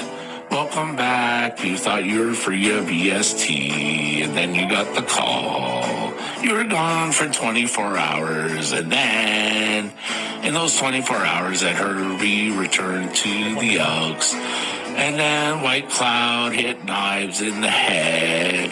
And George Peros is in charge of player safety of the NHL. You really got to realize that he was a goon when he played. And that's the way things are. Will, you were probably going on your next camping trip, but now you're here. So you might as well just stay here for another month. So get your Baileys and the coffee ready, because we don't know when Dustin Nielson will return. So welcome back, Will. Welcome back. And you know what? Yeah, he had a little bit of the old welcome back, Cotter. I did encourage that. Yeah, so pressure creates diamonds, and they showed up. Tube Sauce says his melodies haunt me. Yeah, not just you. Not just you. 3 questions too many. Thank you, Atif. We'll have that for Sound of the Day coming up as well near the top of the hour. 9 to 11 to the Hangout today. Your next chance as well to qualify for the EST Flyaway to LA. 3 questions too many. Brought to you by Park Mazda and dealer principal Mitch Lewicki. Check them out today. www.parkmazda.ca, where they'll have the Welcome Back Will song pumping throughout the speakers and the showroom throughout the morning and into the afternoon today. Parkmazda.ca. That's not going to be good for business. That's not going to be good for anyone. Yeah, good. That's a good line. We getting some questions in the Brownleaf Town Midnight Clerk off to Baltimore. Yes, what is happening? Penner's Pancake says he did not know the Browns question, but I'm a huge NFL guy. Well, not that huge. Yeah. I just snapped 2 air guitar strings, Trummy says. The bill is in the mail. Atif, the air mail.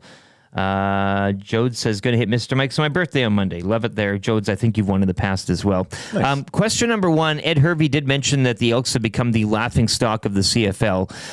If not them, what is your biggest laughingstock right now in sports? And you can feel free to play along, 780-218-9999, or in the nasty chat. Well, I think everyone is taking their turns on the Nashville Predators these days. True. And it doesn't have to be a team. If you want to say the Department of Player Safety, feel free to kind of venture out of that realm. No. Okay. There's no humor in the Department of Player Safety. Yeah. Like, there is no sort of like a chagrin or a shucks. They got it wrong again. There's only red hot rage at how stupid it is. And so, no, it's not that. Laughing stocks. The Predators, you want to stick with the Predators? Well, they seem to be the flavor of the week. So yeah. Or the month. Like, Red Wings a little bit expected more of them, I think. I don't think a true laughingstock. Definition of laughingstock. Philadelphia 76ers, I think everyone's enjoying. Yeah. They lose again last night. They're, 2-12. You can enjoy a laughingstock, though. Yeah, they're a laughingstock. So, yeah. Trev, do you have any laughingstocks right now in the world of sports anywhere? Like a fighter, like Mike Tyson, something like that? Or Dudley in the nasty chat, the Dallas Cowboys. Yeah. Definitely up there for sure. With a bullet. Leafs in the playoffs. I mean, I feel like that's a pretty easy one. Pretty embarrassing. No offense. But what they've been able to do, or not do, I should say. Yeah. And then, I mean, Austin Matthews day to day, week to week. Yeah. Well, say Dustin Nielson too. We can. Oh yeah. I mean, his status has been Dustin Nielson's tardiness. The status is it's affected you, the listener viewer. But the Cowboys and Trev. It's taken a toll on Trevor. People might not like this, but like at the beginning of the Oilers season for the last 2 years, kind of laughing. It's embarrassing. Yeah. Except like it's only embarrassing if they don't turn around and embarrass whoever was laughing at them. And that's going to happen. Right. Yeah. It's not a lasting laughing stock. You mentioned, though, too, that people were coming at you for the Kasperi Kapanen ad and calling you a laughing stock. That you were the laughing stock. Did you hit back at them? Like we... No. Did you do what we said and be like, Dylan Holloway has 8 points? He gave you some material yesterday. He loaded up the gun. Dylan Holloway is on pace for a Dylan Holloway season. In one ear and out the other for me. I kind of just look at it. I'm like, it's annoying, but I don't like to By the way, chirp back. The Blues won or lost again last night. So yeah, they did. Not 2 nights ago. Anyways, yeah, they did. Yeah, they did. Yeah, they did. Somebody says the Cleveland Browns. They'll be in action tonight. You can join me for that one. Central Casino Sports Bar and Lounge. Who's it here? Jode says Toronto Blue Jays. Blue Jays. Yeah. Blue Jays in pursuit of big name free agents. Sure. Yeah. I don't know what's funnier, their regular season or their off season, right? Yeah. They need either or can be a laughing stock. I like the Blue Jays. We'll settle on the Blue Jays, I think. Okay. Yeah. Blue Jays. I think Vero Montenegro, question number 2, brought it up in the nasty chat earlier on today, but a World International or National Television Day? Oh, good. This feels like Man Day as well. This was needed. Yeah. What's your favorite model of favorite TV show of all time? We know about this. Is this where you wanted to go with this? You had teased it earlier. You want to go here now? Yes, take me there because I forget. Northern Exposure, man. Okay, thank you very much. I've started watching Northern Exposure. It was one of those shows. I have been on you for 10 years about this. Yeah, it's on Prime, Amazon Prime, for all 6 seasons. You could only find it on like... it's on APTN sometimes. APTN sometimes. Yeah. Like that was the only place you could find it for years. Yeah. And finally, they have such an eclectic music. So the story behind it is they have such an eclectic music choices in their show that they couldn't get all of the sign-offs to run that music when they switched over to streaming, which is why it was only available on TV for the longest. It's now on Amazon Prime. I think Malcolm in the Middle ran into that issue as well. I think you're right. Yeah. And now it's on Amazon Prime, and I am here. Like, I will watch that once a year without fail, easily, like from start to finish. It is the most comfortable play. When you think about utopias, like what would your utopia look like? Mine looks like Sicily, Alaska. Sicily, Alaska. I know where that is now because I watched the show. Yeah. Like I'm just a townsman. I'm going to see Ruth Ann at the corner store. You got the bar. I'm listening to Chris in the Morning on Chris in the Morning's on great, K-Bear. yeah. Talking about yeah. And I'm hanging out at the Brick. Walt Whitman. I'm hanging out at the Brick, and just conversing with the population. I got to tell you, I'm all in, and the next little while is going to be great. Just waiting for Maggie to notice me. Leading up to Christmas, to get these 6 seasons in before then is going to be a great time for me and my wife, who also caught a couple episodes last night. It's so delicious. Northern Exposure, right now, with props to North of 60 as well. Yeah, but in terms of the Canadiana, but that's not a utopia. No, Bragg Creek. That's where Dylan Hull was from. Yeah, that's no utopia. That's a tough town. That's a town with problems. Martin says the best North of 60 was when TV made a hidden sex tape of the guy RCMP officer and sold it within the community. Yeah, like they had a lot of stuff going on. That was a hell of a show. That is not happening in Sicily. Well, it's the PG-13 of Northern Exposure. I think this is more of a G-rated show. I know there's like alcohol and smoking or whatever. YouTube Trev, you are of a different vintage than us. Favorite TV show, Canadian or whatnot? Yeah, I don't even think it's a debate for me. I love this show. I've always watched this show. It has to be The Young and the Restless.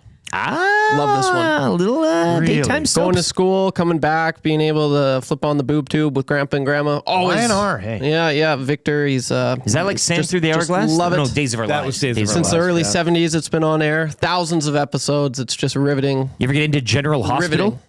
I mean, a little. General Hospital? You ever John Stamos. No. No. I'm just joking. No, I just want to throw that in there. But my actual favorite TV show, probably Breaking Bad or Stranger Wait. Things. So the Young and the Restless stuff was all... That was a ruse? Yeah. Come on, man. No way. I just want to see what the nasties would say. Sick? Why would you do that? I watched it. It wasn't by choice, but Grandpa would never flip the TV. He liked his stories. And he's deaf, and so he could never really hear it. We just couldn't hear you watch complaining about it either. Well, those women on there, eh? It was just terrible. But those daytime soaps. Oh, Kenny vs. Penny and the Nasty Chat. Yeah, that's a classic. That was a good one. So was good. it though? I found it incredible. Like the earlier episodes were good. The first couple are kind of good. Yeah. But like everything. But as it progresses, you just start getting more and more uncomfortable watching it. Like because there's no bit anymore. They're literally just torturing each other. It's so good. I haven't seen Degrassi yet. No Degrassi Junior High or no. Come on. It's terrible. Oh, it's the best. No, it's and then the movie at the end when Wheels goes off and does it. Also Coronation Street. Props to that. I'm heavy on Corey. I love the couples. Right now, they're trying to figure out who killed Joe. Who did kill Joe? Well, I guess I'll have to tune in. They're keeping you every episode. They kind of get to where you think they're going to solve it, and then it continues on. Yeah. Drew Carey show that comes in from Lucas, my brother, listening. Interesting. Drew Carey Cleveland show. Rock. So he's got the pool table in the backyard. Wasn't that always a dream? Like Sure. Kinda, yeah. They created their own beer, Buzz Beer. And the girlfriend is in Northern Exposure. Who? Season 1, episode 2 or 3, when Soapy dies, and she's the documentary. She was. You're right. Yes, she absolutely is. Kate or whatever. She's married to the guy who created Scrubs, and Shrinking, yeah, and Ted Lasso, whatever his name is. I can't remember his name is. She's married to him. Yeah. I love it. Pinner's Pancakes, huge Degrassi guy. Quaddy says Zit Remedy. Edmontonian in Ontario says Coronation Street as well. I love it. Question number 3: better logo, the Minnesota North Stars or the Minnesota Wild? North Stars. What do you mean?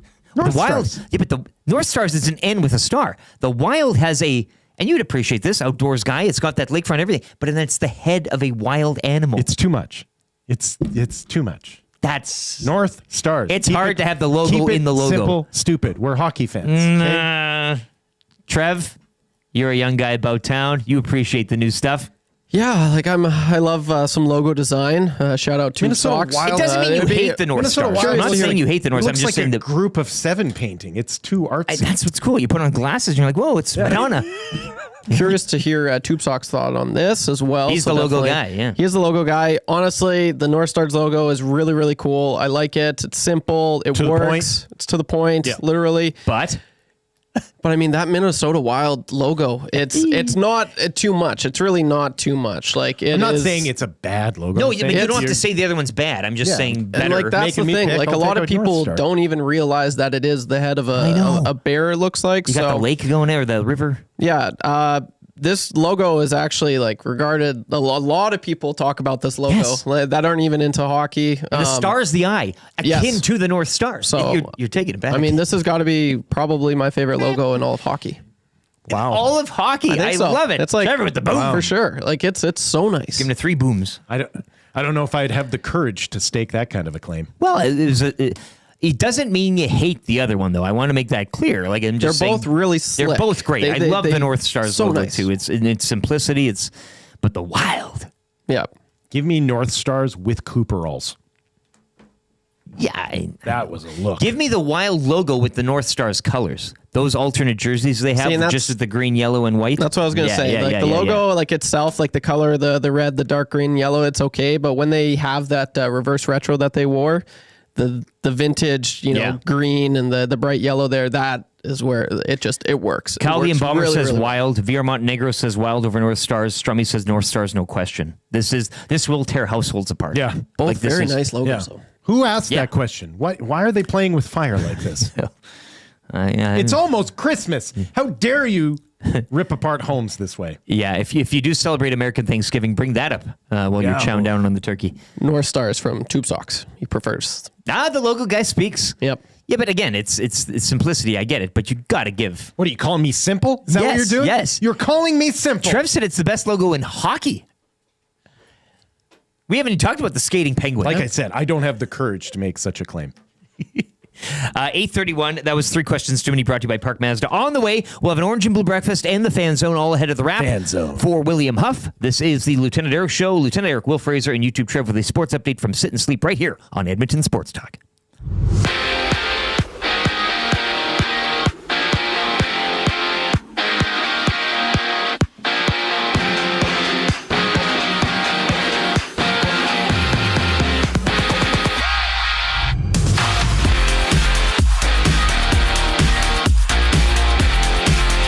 The Oilers are back home to host the Wild in one of 10 games around the NHL tonight. You can join Tom Gazzola for the GCL Diesel pre- and post-game shows. Coverage starts at 6 right here on Edmonton Sports Talk.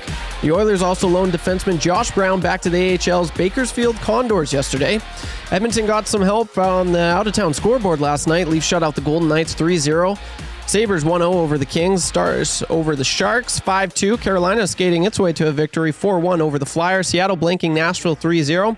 In the WHL, the Oil Kings with a 5-1 win over Victoria from Rogers Place last night. The 3-game homestand continues Friday against the Tigers and wraps up Sunday against the Rebels. Over to the association we go. Andrew Wiggins scored 27 as the Warriors beat the Hawks 120-97. Knicks with their 4th straight, 138-122 over the Suns. Bucks with their 4th of 5 as they beat the Bulls 122-106. Giannis with 41 points in that one. And the Raptors host the Timberwolves tonight, 1 of 4 games around the association. Week 12 in the NFL kicks off tonight when the 2-8 Browns host the 8-2 Steelers. You can join Lieutenant Eric at the Century Casino Sports Barn Lounge for the game. Smoked brisket cheesesteaks on special and your chance to win an NFL jersey. Black Friday savings are now on at Sit and Sleep. Today until Sunday, all Canadian custom-made sofas, sectionals, and bedrooms are on sale. Save up to 50% on select floor samples, 20% off home accents, and more. Plus, make no payments until 2026 interest-free. Also, make any payment over $999 this week and receive free local white glove delivery with full setup and installation. Don't miss the massive Black Friday furniture and mattress sales event on now at Sit and Sleep in South Common next to Planet Fitness.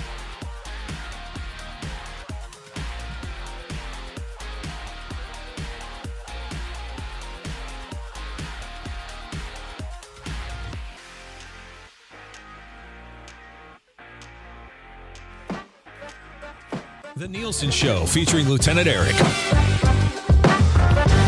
Only on Edmonton Sports Talk.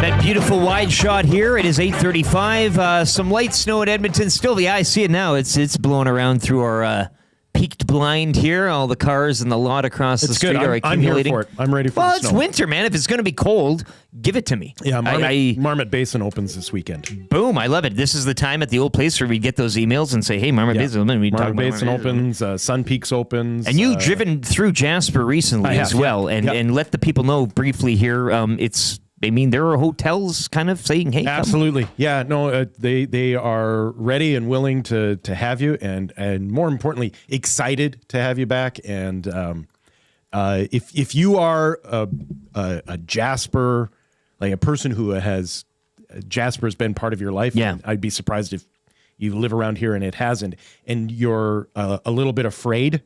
I will say this: it is upsetting. But it is amazing how quickly it just feels like Jasper again. So I would tell you this. If you've been avoiding the place because you wanted to let the town have its time to grieve, hats off to you. That's exactly what you should have done. And they are still going to be grieving, but they're also rebuilding. And so they need us to be a part of that in any way that we can. So, yeah, head on out there, get your skis waxed up, leave the snowboard at home because... it's the early season, and I don't need you ruining the hill. And enjoy early season skiing. Head to Jasper today. I think the wife and I will be booking a trip sometime post-New Year's. Can't wait for that. It's time for the Orange and Blue Breakfast. We're going to dive into the Oilers and Wild tonight. If you have any thoughts, suggestions on tonight's game, key to an Oilers victory, that sort of thing, 780-218-9999, Paris Jewelers inbox. And, of course, the Lieutenant Eric Show presented by Southfort Chevrolet today, www.southfortchev.com, or in the Nest chat as well. Robert from the Grove says Jasper needs people to show up. Sad to see the damage. My buddy's family lost their home. Yeah, exactly. Go support them. But again, as you said, people were doing the right thing, kind of, giving it some time. But you've said now it's kind of get back to it. And stuff is happening. They are hustling to bring it back. So no, I was amazed at how when I sat down in the Whistle Stop pub and they brought me my beer, I was amazed at how quickly it just felt like Jasper again. And that was a really nice feeling. And so if you know what I mean by when you're in Jasper, it just feels better. It still just feels better. My Sicily, Alaska. Yeah, absolutely it is. Lines like we last saw them. McDavid centering Podkolzin and Draisaitl. Ryan Nugent-Hopkins. Hit it, Trev. Changing 200. Thank you. Between Hyman and Skinner. So Hyman is back in. Well, from what we've seen and what we know right now, but we will see, I guess, for a skate today and everything. Keep it locked to Tommy Gazzola. He'll have you updated throughout the morning, afternoon, and evening. I know he kind of got caught up high with a shot there. Was it just I would like to know. Pretty mum maybe on it Tommy all, can let us know. I would like to know, was it just a case of the scoreboard said that he could have the rest of the night off? That's just the thing, too. So we'll keep it updated. Tom Gazzola's got you throughout the day here on a game day. Henrique, Janmark, and Brown, and Derek Ryan. We have Drake Kajula up here as well, but I think Kasperi Kapanen might be drawing in tonight, it looks like, and Corey Perry, as Josh Brown was sent down yesterday. Your defensive pairings, Ekholm Bouchard, Kulak Emberson, Dermott Stetcher, and in goal, Stuart Skinner for the visiting Minnesota Wild. Tonight, Joel Eriksson-Ek centering Kaprizov and Boldy. Marco Rossi between Hartman and Johansson. Hartman has been a bit of a thorn in the side of Oilers fans and the team. Frederick Rudeau, Yakov Trenin, and Marcus Foligno. Marat Kuznetsov, Ben Jones, and Jakub Leko. Is your fourth line. Middleton, Faber, Brodin, Spurgeon, Chisholm, and Bogosian are your defensive pairings. That's a good six. It's stout. And as Bruce Boudreau said, great defensive team. And also a net Philip Gustafsson scheduled as the starter. We'll see either him or the flower Marc-Andre Fleury for tonight in net for the Minnesota Wild. Taking a look at your injuries, brought to you by Podium Physiotherapy. Want to let you know if you are dealing with a little something, the doctor, Fleischman on Northern Exposure. Hey, pretty good doctor. Good doctor. Podium Physiotherapy's got you. Knee pain from that nagging ACL, hip or shoulder pain slowing you down. Back pain after a long day of work. We've got you covered. Maybe that's where Austin Matthews should have went instead of the flight to Germany. Sports injury, post-op recovery, or the wear and tear of everyday life. The expert team at Podium Physiotherapy is here to get you back on track. NHL caliber treatment for the everyday individual. Book now at podiumphysiotherapy.com. I feel like you and Marilyn are kind of kindred spirits. Yeah, I can see Dr. that. Fleischman's receptionist and oh, she's great. Yeah. That's the kind of service you can expect at Podium Physiotherapy. That's right, yeah. Matt Zuccarello right now on the IR with an LBI. Luke Toporowski and Troy Groznik also on the IR for the Minnesota Wild. And for your Edmonton Oilers, Zach Hyman listed as day-to-day. So we will see. Once again, Tom Gazzola will have you covered. He'll be down at the skate. He'll set you up tonight. GCL Diesel pregame show, 6 o'clock here on EST. Darnell Nurse and Victor Arvidsson. For that 5 to 10 day timeline, I guess today would be the earliest that Darnell Nurse can return. Let's hope not. I don't think you rush something like this. Yeah, you don't need to. This is definitely, you know what, give it a couple more days. It's Dustin Nielson all over again. Yeah. Yeah, I can do it. I can get in there. I'm good. Just point me at the rink because I can't find it by myself. Take a couple extra. Yeah. We'll get through it. Yeah. Victor Arvidsson and Vander Kane as well with Carl Berglund and Brady Stonehouse, who's still listed on the IR but isn't on the IR anymore. So that's your Podium Physiotherapy injury report. Keys to an Oilers victory tonight. Will Fraser, what do you got? The top line needs to just dominate every time they're on the ice. If they are able to do that and the other three lines can saw things off, I like their chances. You keep in the nuclear option tonight? Yeah, I keep the nuclear option because that's your only option. Dusty winces somewhere. Ooh, yeah. Well, just hates it. I hate it when everyone's healthy. That's when you spread everything out, but they're not healthy. They just need to go to the nuclear option. And probably more importantly, the power play needs to contribute. James B says Drake Caggiula was recalled 40 minutes ago. We will see on that, and that's why he was kind of. I read the name with a bit of a question mark ahead of it, but maybe Kapanen tonight, maybe Caggiula, maybe something like that. But again, the Josh Brown sending down or loaning, if you will, to Bakersfield yesterday, certainly making room for one of two of these guys. Trev, what do you got for a victory tonight? It's a stout, wild team, great defensively. How are the Oilers going to get this across the line? My Lord, oh my gosh, this is a team. Watching growing up, it was just always just dreadful. The Minnesota Wild, boring hockey, just boring. Anything hockey, but wild, just trap hockey. So it is nice to see Kirill Kaprizov. They finally have some elite talent up front, and that makes them a lot more exciting. It's kind of changed their play quite a bit, but they still are a really, really good defensive team. So. Honestly, man, this one's going to be tough. I don't know, man. I don't know. Just play them hard, but just don't think about the pass control. Get some bounces. Get some bounces. Yep.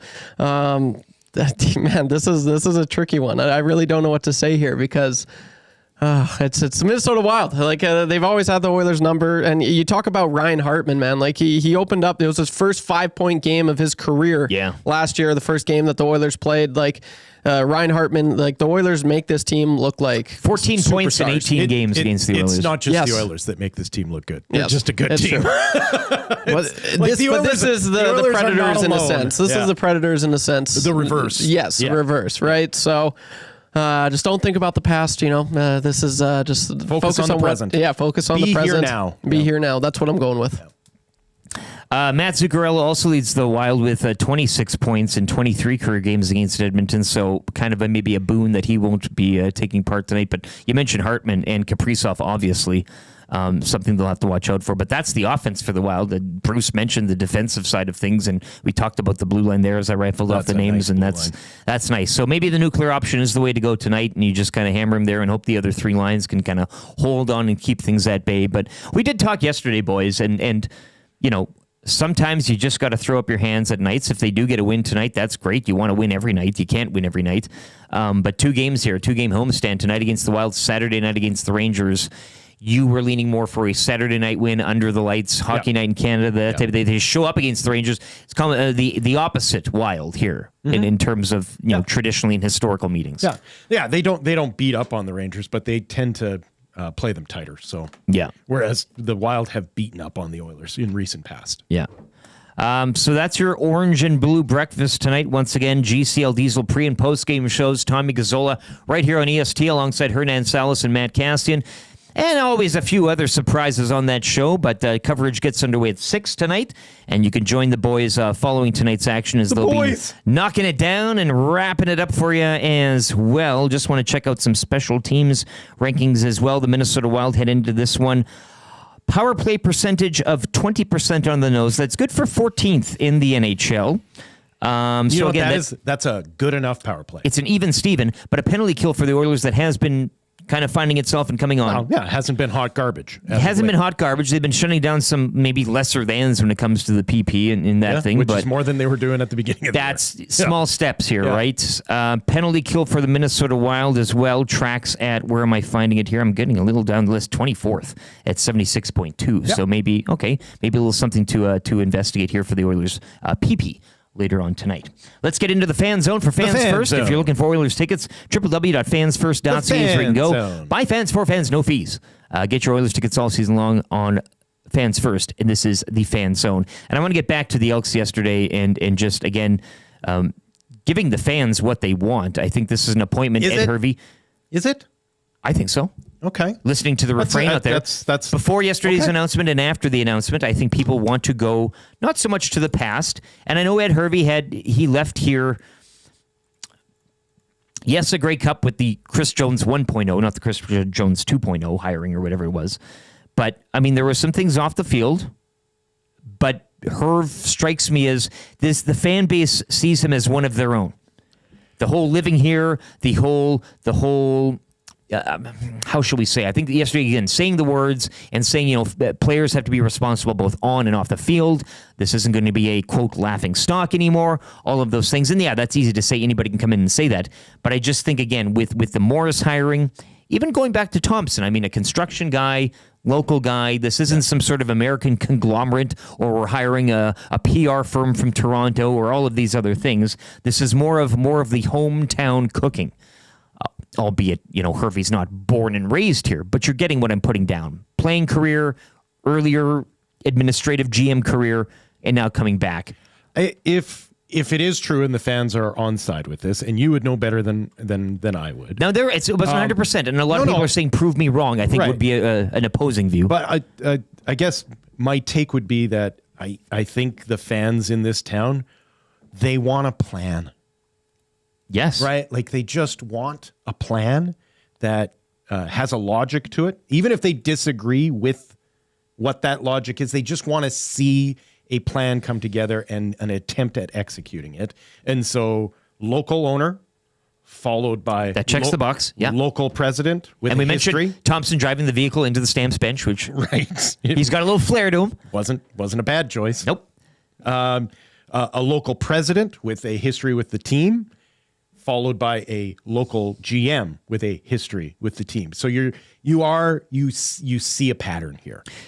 So, and again, the press conferences as well, and you were here for the Morris one, and it's much of the same as the Hervey one. I think it makes a lot of people stand up to attention, want to play, want to try out for the team and see if they could make it, because they want to play for these people, fans.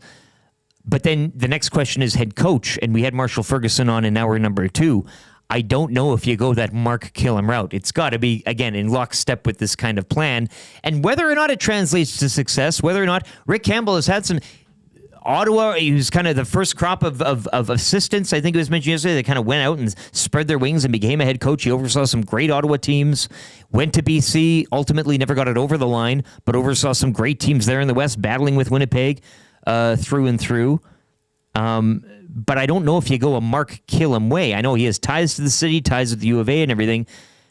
But the plan there would just be let's see what he can do. Whereas I think, again, you want more of an established plan, and that's kind of this route. I know, and then you could say Morris has never been a president before. Yeah, I get that, but I guess they've established their top 3, right? Owner, president, and you don't think the manager. Next one needs to be following in that necessarily? To me, from here on in, they can kind of see what those 3 guys can cook up together. Yes, because we now know who's the boss, who's in charge, who's going to be calling the shots. That hasn't been the case in this town. That honestly, until you go back to Hugh Campbell, has not been the case in this town, where you knew who the buck stopped with. Who's in charge? Where does the buck stop? Right? Is it Is it the chairman? Is it this fancy hire? Is it this general manager / head coach / player personnel? You know what I mean? Like it was never quite clear who actually was calling the shots. And so I feel like they've established that. We now know who's calling the shots. And so it should at least ease anxiety in this fan base. Yes. Because this is a fan base that we've seen the other option. Yep. And you mentioned Ed Hervey. He now has a boss ahead of him in Chris Morris. Yeah. Smitty the Welder says, what has Hervey done as a GM in the last 10 years? He's been a GM. He's been a GM. He's been in other markets with other people ahead of him and behind him and coaches and rosters and everything. I get you're going to credit him with roster makeup, and I get that. That is his job. But there are other challenges in other markets with other teams and how their structure is built. But you make a good point. Ed Hervey now has a Chris Morris boss. There's a boss, and there's a line of what's the word I'm looking for? General like there's that whole uniform line now. You know who's answering to who and who's delineating the authority. Thank you. Yeah. But now it's funny, and the Trey Ford question pops up. You have one more piece to fill, and that's head coach. And I do wonder, and I said this earlier too, you can't bring in people now who, like if you want Trey Ford to be here, you're going to hire people who just like Trey Ford. I think you put the best people in place. They will come to the determination on Trey Ford, whether it's back or is not. But that's their choice and their choice to make. So now Hervey's got a choice, and he will consult with Morris, and I'm sure Thompson's got a bit of an opinion on it, but who will be the head coach? And I hope... And I don't think I got the vibe yesterday with Hervey. He said he's going to sit down with Trey Ford, get to know the guy. He's excited, but he can't say either way. He's not going to name him or anoint him starter, nor should he. That's the coach's job. But you have to just bring in a coach that you think is best to lead this team forward, Trey Ford fan or not. That's a tough thing to do. But it's the same as Morris bringing in a guy that I think this is just the guy that's best for the job. Ed Hervey, yes, he's either we're bringing him back or using all that thing, and it's that's good to hear, but.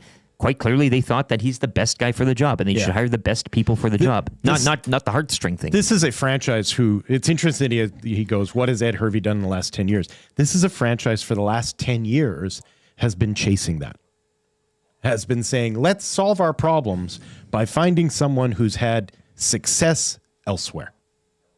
And we'll bring him in, and they'll be able to replicate that success. It could be the quarterback position. It could be the head coach position. It could be the general manager, all those types of things that they've kind of been searching somewhere else to find somebody else who had success somewhere else, and maybe they'll be able to continue to have success here. And this is the first time where this is a franchise that's going, we're not concerned about what you did somewhere else. We're concerned about what you want to do here. Yeah. And I'll say, too, Hervey has been a GM for 10 years. You're not just, I know Marshall brought up Orlando Steinhauer. I don't know how he keeps getting positions, but I mean, it's just, Library Pat says, no thank you, Mark Killam for EE. He may have Edmonton connections, but he'll always be a Calgary guy to me. Rick Campbell, he says, I'd be okay with. Yeah. The fan zone, Library Pat. Fan zone. The Jordan Maximic Buck Pierce question as well is interesting, because if you do want to retain a guy like Trey Ford, not to say that Rick Campbell wouldn't work with him, but Maximic has got local ties. He's been wildly successful in operating a very exciting offense, regardless who's quarterback in BC. We've saw the numbers and the action that they can put up there. It would be giving him a head coaching job for the first time as well. So maybe you're seeing it as a bit of a risk. But would this be the time? Like, would you rather go? And 3 questions here. There's Rick Campbell, who's the seasoned head coach. Yep. He'd be coming back here. Of course, he's got ties, the last name and everything. So that's that. Yep. You've got Maximic, exciting, young, up-and-coming offensive coordinator who's never head coached before, does have local connections. Or Buck Pierce, who, again, has no ties to this organization, albeit has led a very successful offense of their own to 5 straight Grey Cups. You've got a resume there. Wow. You've got local connections on the other 2. Appearances. Yes, thank you for correcting that. Somebody said the Bombers were the laughingstock as well. I didn't get to that. I'm not gonna beat you while you're down. I could, but I didn't. So 3 different routes to kind of take there. Which I mean, so for me, the answer is, and I always feel this way about a head coach, is I want a head coach who is good with designing a system for whatever athletes he's given. Okay. So you're assuming then that it's the Trey Ford-led offense type of thing, and who? I'm not assuming anything. Okay. I'm assuming that Ed Hervey will make the decisions on the player personnel. After he hires the head coach, though. Yes. Yeah, no. You get opinions from anyone you can get an opinion by, but At the end of the day, it's your general manager's job to get the talent, and it is the coaching staff's job to design a game plan that works for the talent that they've been given. And it drives me crazy when a head coach comes in and says, this is the system that I coach, and it's up to the general manager to find me the talent that'll match the system. That's backwards to me. Well, Rick Campbell, Smitty the Welder adds on, has done nothing with BC also with a good roster, and his handling of that quarterback situation this season seemed to have fractured the room. Now, I don't know if that was pressure from above as well for him to say, hey, we're bringing in the guy. Yeah. Because that's tough. VAJ was an MOP candidate before he got injured, and he does have injury problems. Whoever is out there looking to trade for him or want them on the team, I mean, that is the reality with him most seasons. But it is a thing with Campbell that he's been around some teams, but he's never really, I don't think you can look at him as the reason why teams may get to where they're going. You know, the Henry Burris thing, all that with Ottawa, and now in BC, you've had some good rosters, you've had some great QBs, and you haven't really been able to finish the job. McSimic is interesting. I couldn't really see it being Buck Pierce, but who knows? Who knows? It'll be up to Jones and Ed on who this head coach is going to be. Yep. 780-218-9999 is the Paris Jewelers inbox. What I don't want, though, is what was kind of floated out there. Like, I don't want the head coach who goes, give me the job, I'll unleash this talent. I just want the guy that goes, give me the job and give me whatever talent you can find, and we'll figure something out. Sure.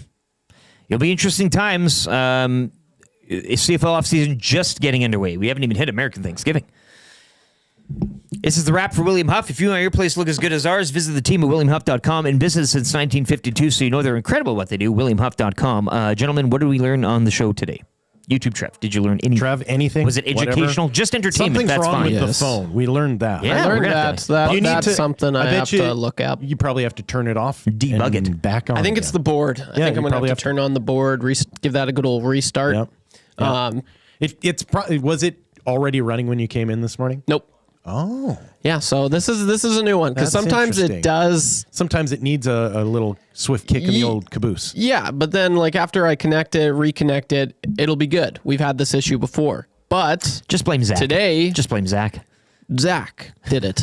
It was all Zach. Hey, he was the last one to touch it, right? Yes. It's the two of you. This was Zach. Yeah. He comes in if something's wrong, it's you. If you come in the morning, something's wrong, it's got to be him. Yeah. Yes. Figure it out, Zach. I did learn something off air, though. When I was scrolling through Twitter, I saw this, and I thought it would be worth sharing. It's kind of interesting. Please. 18 months later, all 2023 Jack Adam finalists, Lindy Ruff, Dave Haxtell, and Jim Montgomery have been fired from their respective teams. Right. Isn't that interesting? Wow. I had no idea. Just like goalies. You're hired to be fired, man. Yeah, that's how she goes. Yeah. But like 18 months later, like the turnaround, that's crazy. All three of them, coach of the year. Now you're gone. So interesting. Well, be better. Be better. Exactly. Be better at coaching. Better. Be better at coaching.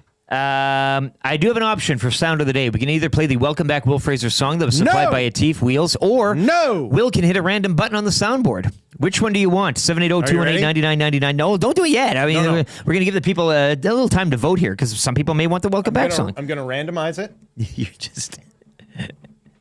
That is your synth. This is a prog rock show after all. Randomize it, and then I'm going to randomize. I'm going to just smash. So you tell me when. Fergie says Zach pooched the coffee pot as well. Is this a double whammy? Is he doing both? Maybe he's the one making the tea. He is here in the afternoon. There weren't a lot of people here. It's Reed. I wouldn't trust Reed does that. Jason, you said the glue guy, but you didn't say he did it. I didn't say it. I said if he should be the one on the case. If he wants to be the guy, that's the glue guy. Yeah. This is something that Dave Jameson would have cleaned that.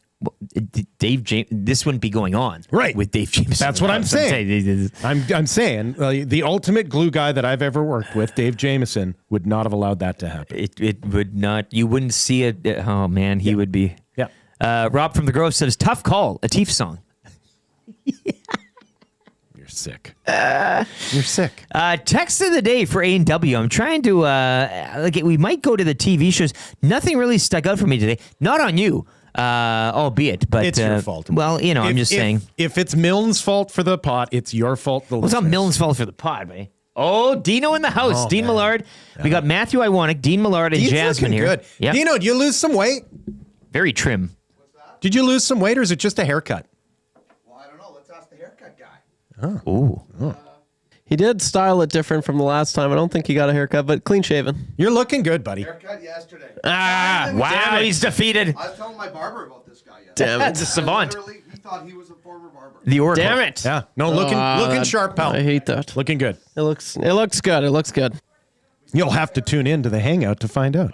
Oh, he is looking great. Yeah. Actually, it's going to Library Pat. Okay, I guarantee that White Cloud's feet were never disconnected from his legs. He jumped or his skates left the ice, but he didn't leave his feet. Please. I take it all back. You delivered today. It was our fault for forgetting about it. It was early on, 6:33 in the morning. I should have jotted it down, but Library Pat, you're going to A&W. It is game day. $5 for a Mama Burger and medium fries. Love it. Didn't leave his feet. His feet were attached to his legs the entire time. Great job, NHL. He didn't leave them behind. Yeah. I love it. The hangout is coming up next. Maddie, I want us ready. Jasmine's good to go. Dean Millard as well. I think it's just the threesome. They might add a fourth, which would. Oh yeah, sound of the day. Play it. It has been randomized. Yeah, play it. No point. You mashed about 5 or 6 buttons. I love it. You fisted it. Yeah, you fisted it this morning. I gave it all she's got. Yeah. There's one that's going on way too long. Yeah, I got 3 buttons going. Play at one the more same here. time. Play us out here one more. Boo! You suck! Oh, we can't leave on that. We can't leave on that. I want to thank our guests this morning. Bruce Boudreau figured it out. Marshall Ferguson, CFL on TSN, and our we sponsors. Can have him back anytime. I loved him. Oh, yes. I wish we had him for longer, but if he wouldn't have wasted so much time trying to connect. He apologized. I'm glad he had the gravel injury to his face. Or that guy'd be too good looking. An injury to his face, not from a table at a Bills pregame, which was rather interesting. Fired up for Gemco Fireplaces. That hurts for James H. Brown Injury Lawyers. Bruce Boudreau for ProAmSports.ca. We had a Cool Bet Canada hotline of the day. Wild and Oilers tonight. Of course, the Thursday nighter, you can join me, Browns and Steelers, Central Casino Sports Bar and Lounge. Get up there, and if you want an anytime touchdown scorer, they got it. Your next chance at an EST Flyway Daily. Keyword coming up 9 to 11 on the Hangout. I got beef. Boy, did I have beef for Corey the Butcher and Acme Still Meats. does. Marshall Ferguson, Vanier Cup, Vegas Grand Prix, and the Hervey Hire. Kind of easy trivia. We got that going. Technical difficulties, be damned. 3 questions too many. Orange and Blue breakfast as well. Podium physiotherapy. And the Fan Zone for fans first, all ahead of the wrap for William Huff. Love you all. Southford Chevrolet, presenter of the show. We love you as well. Check them out today, www.southfordchev.com. And the Paris Jewelers inbox, 70% off right now leading up to Christmas. Big sale on there. And we came to you from the Popeyes Louisiana Kitchen Studio today. And the pot here. What a disgusting pot. For YouTube Trev, Comrade Will Fraser, who'll be back tomorrow. Beer of the Week on Friday. I'm Lieutenant Eric. Have a good day. Enjoy tonight's game. GCL Diesel pregame show as well tonight, 6 o'clock with Tommy Gazzola. We love you.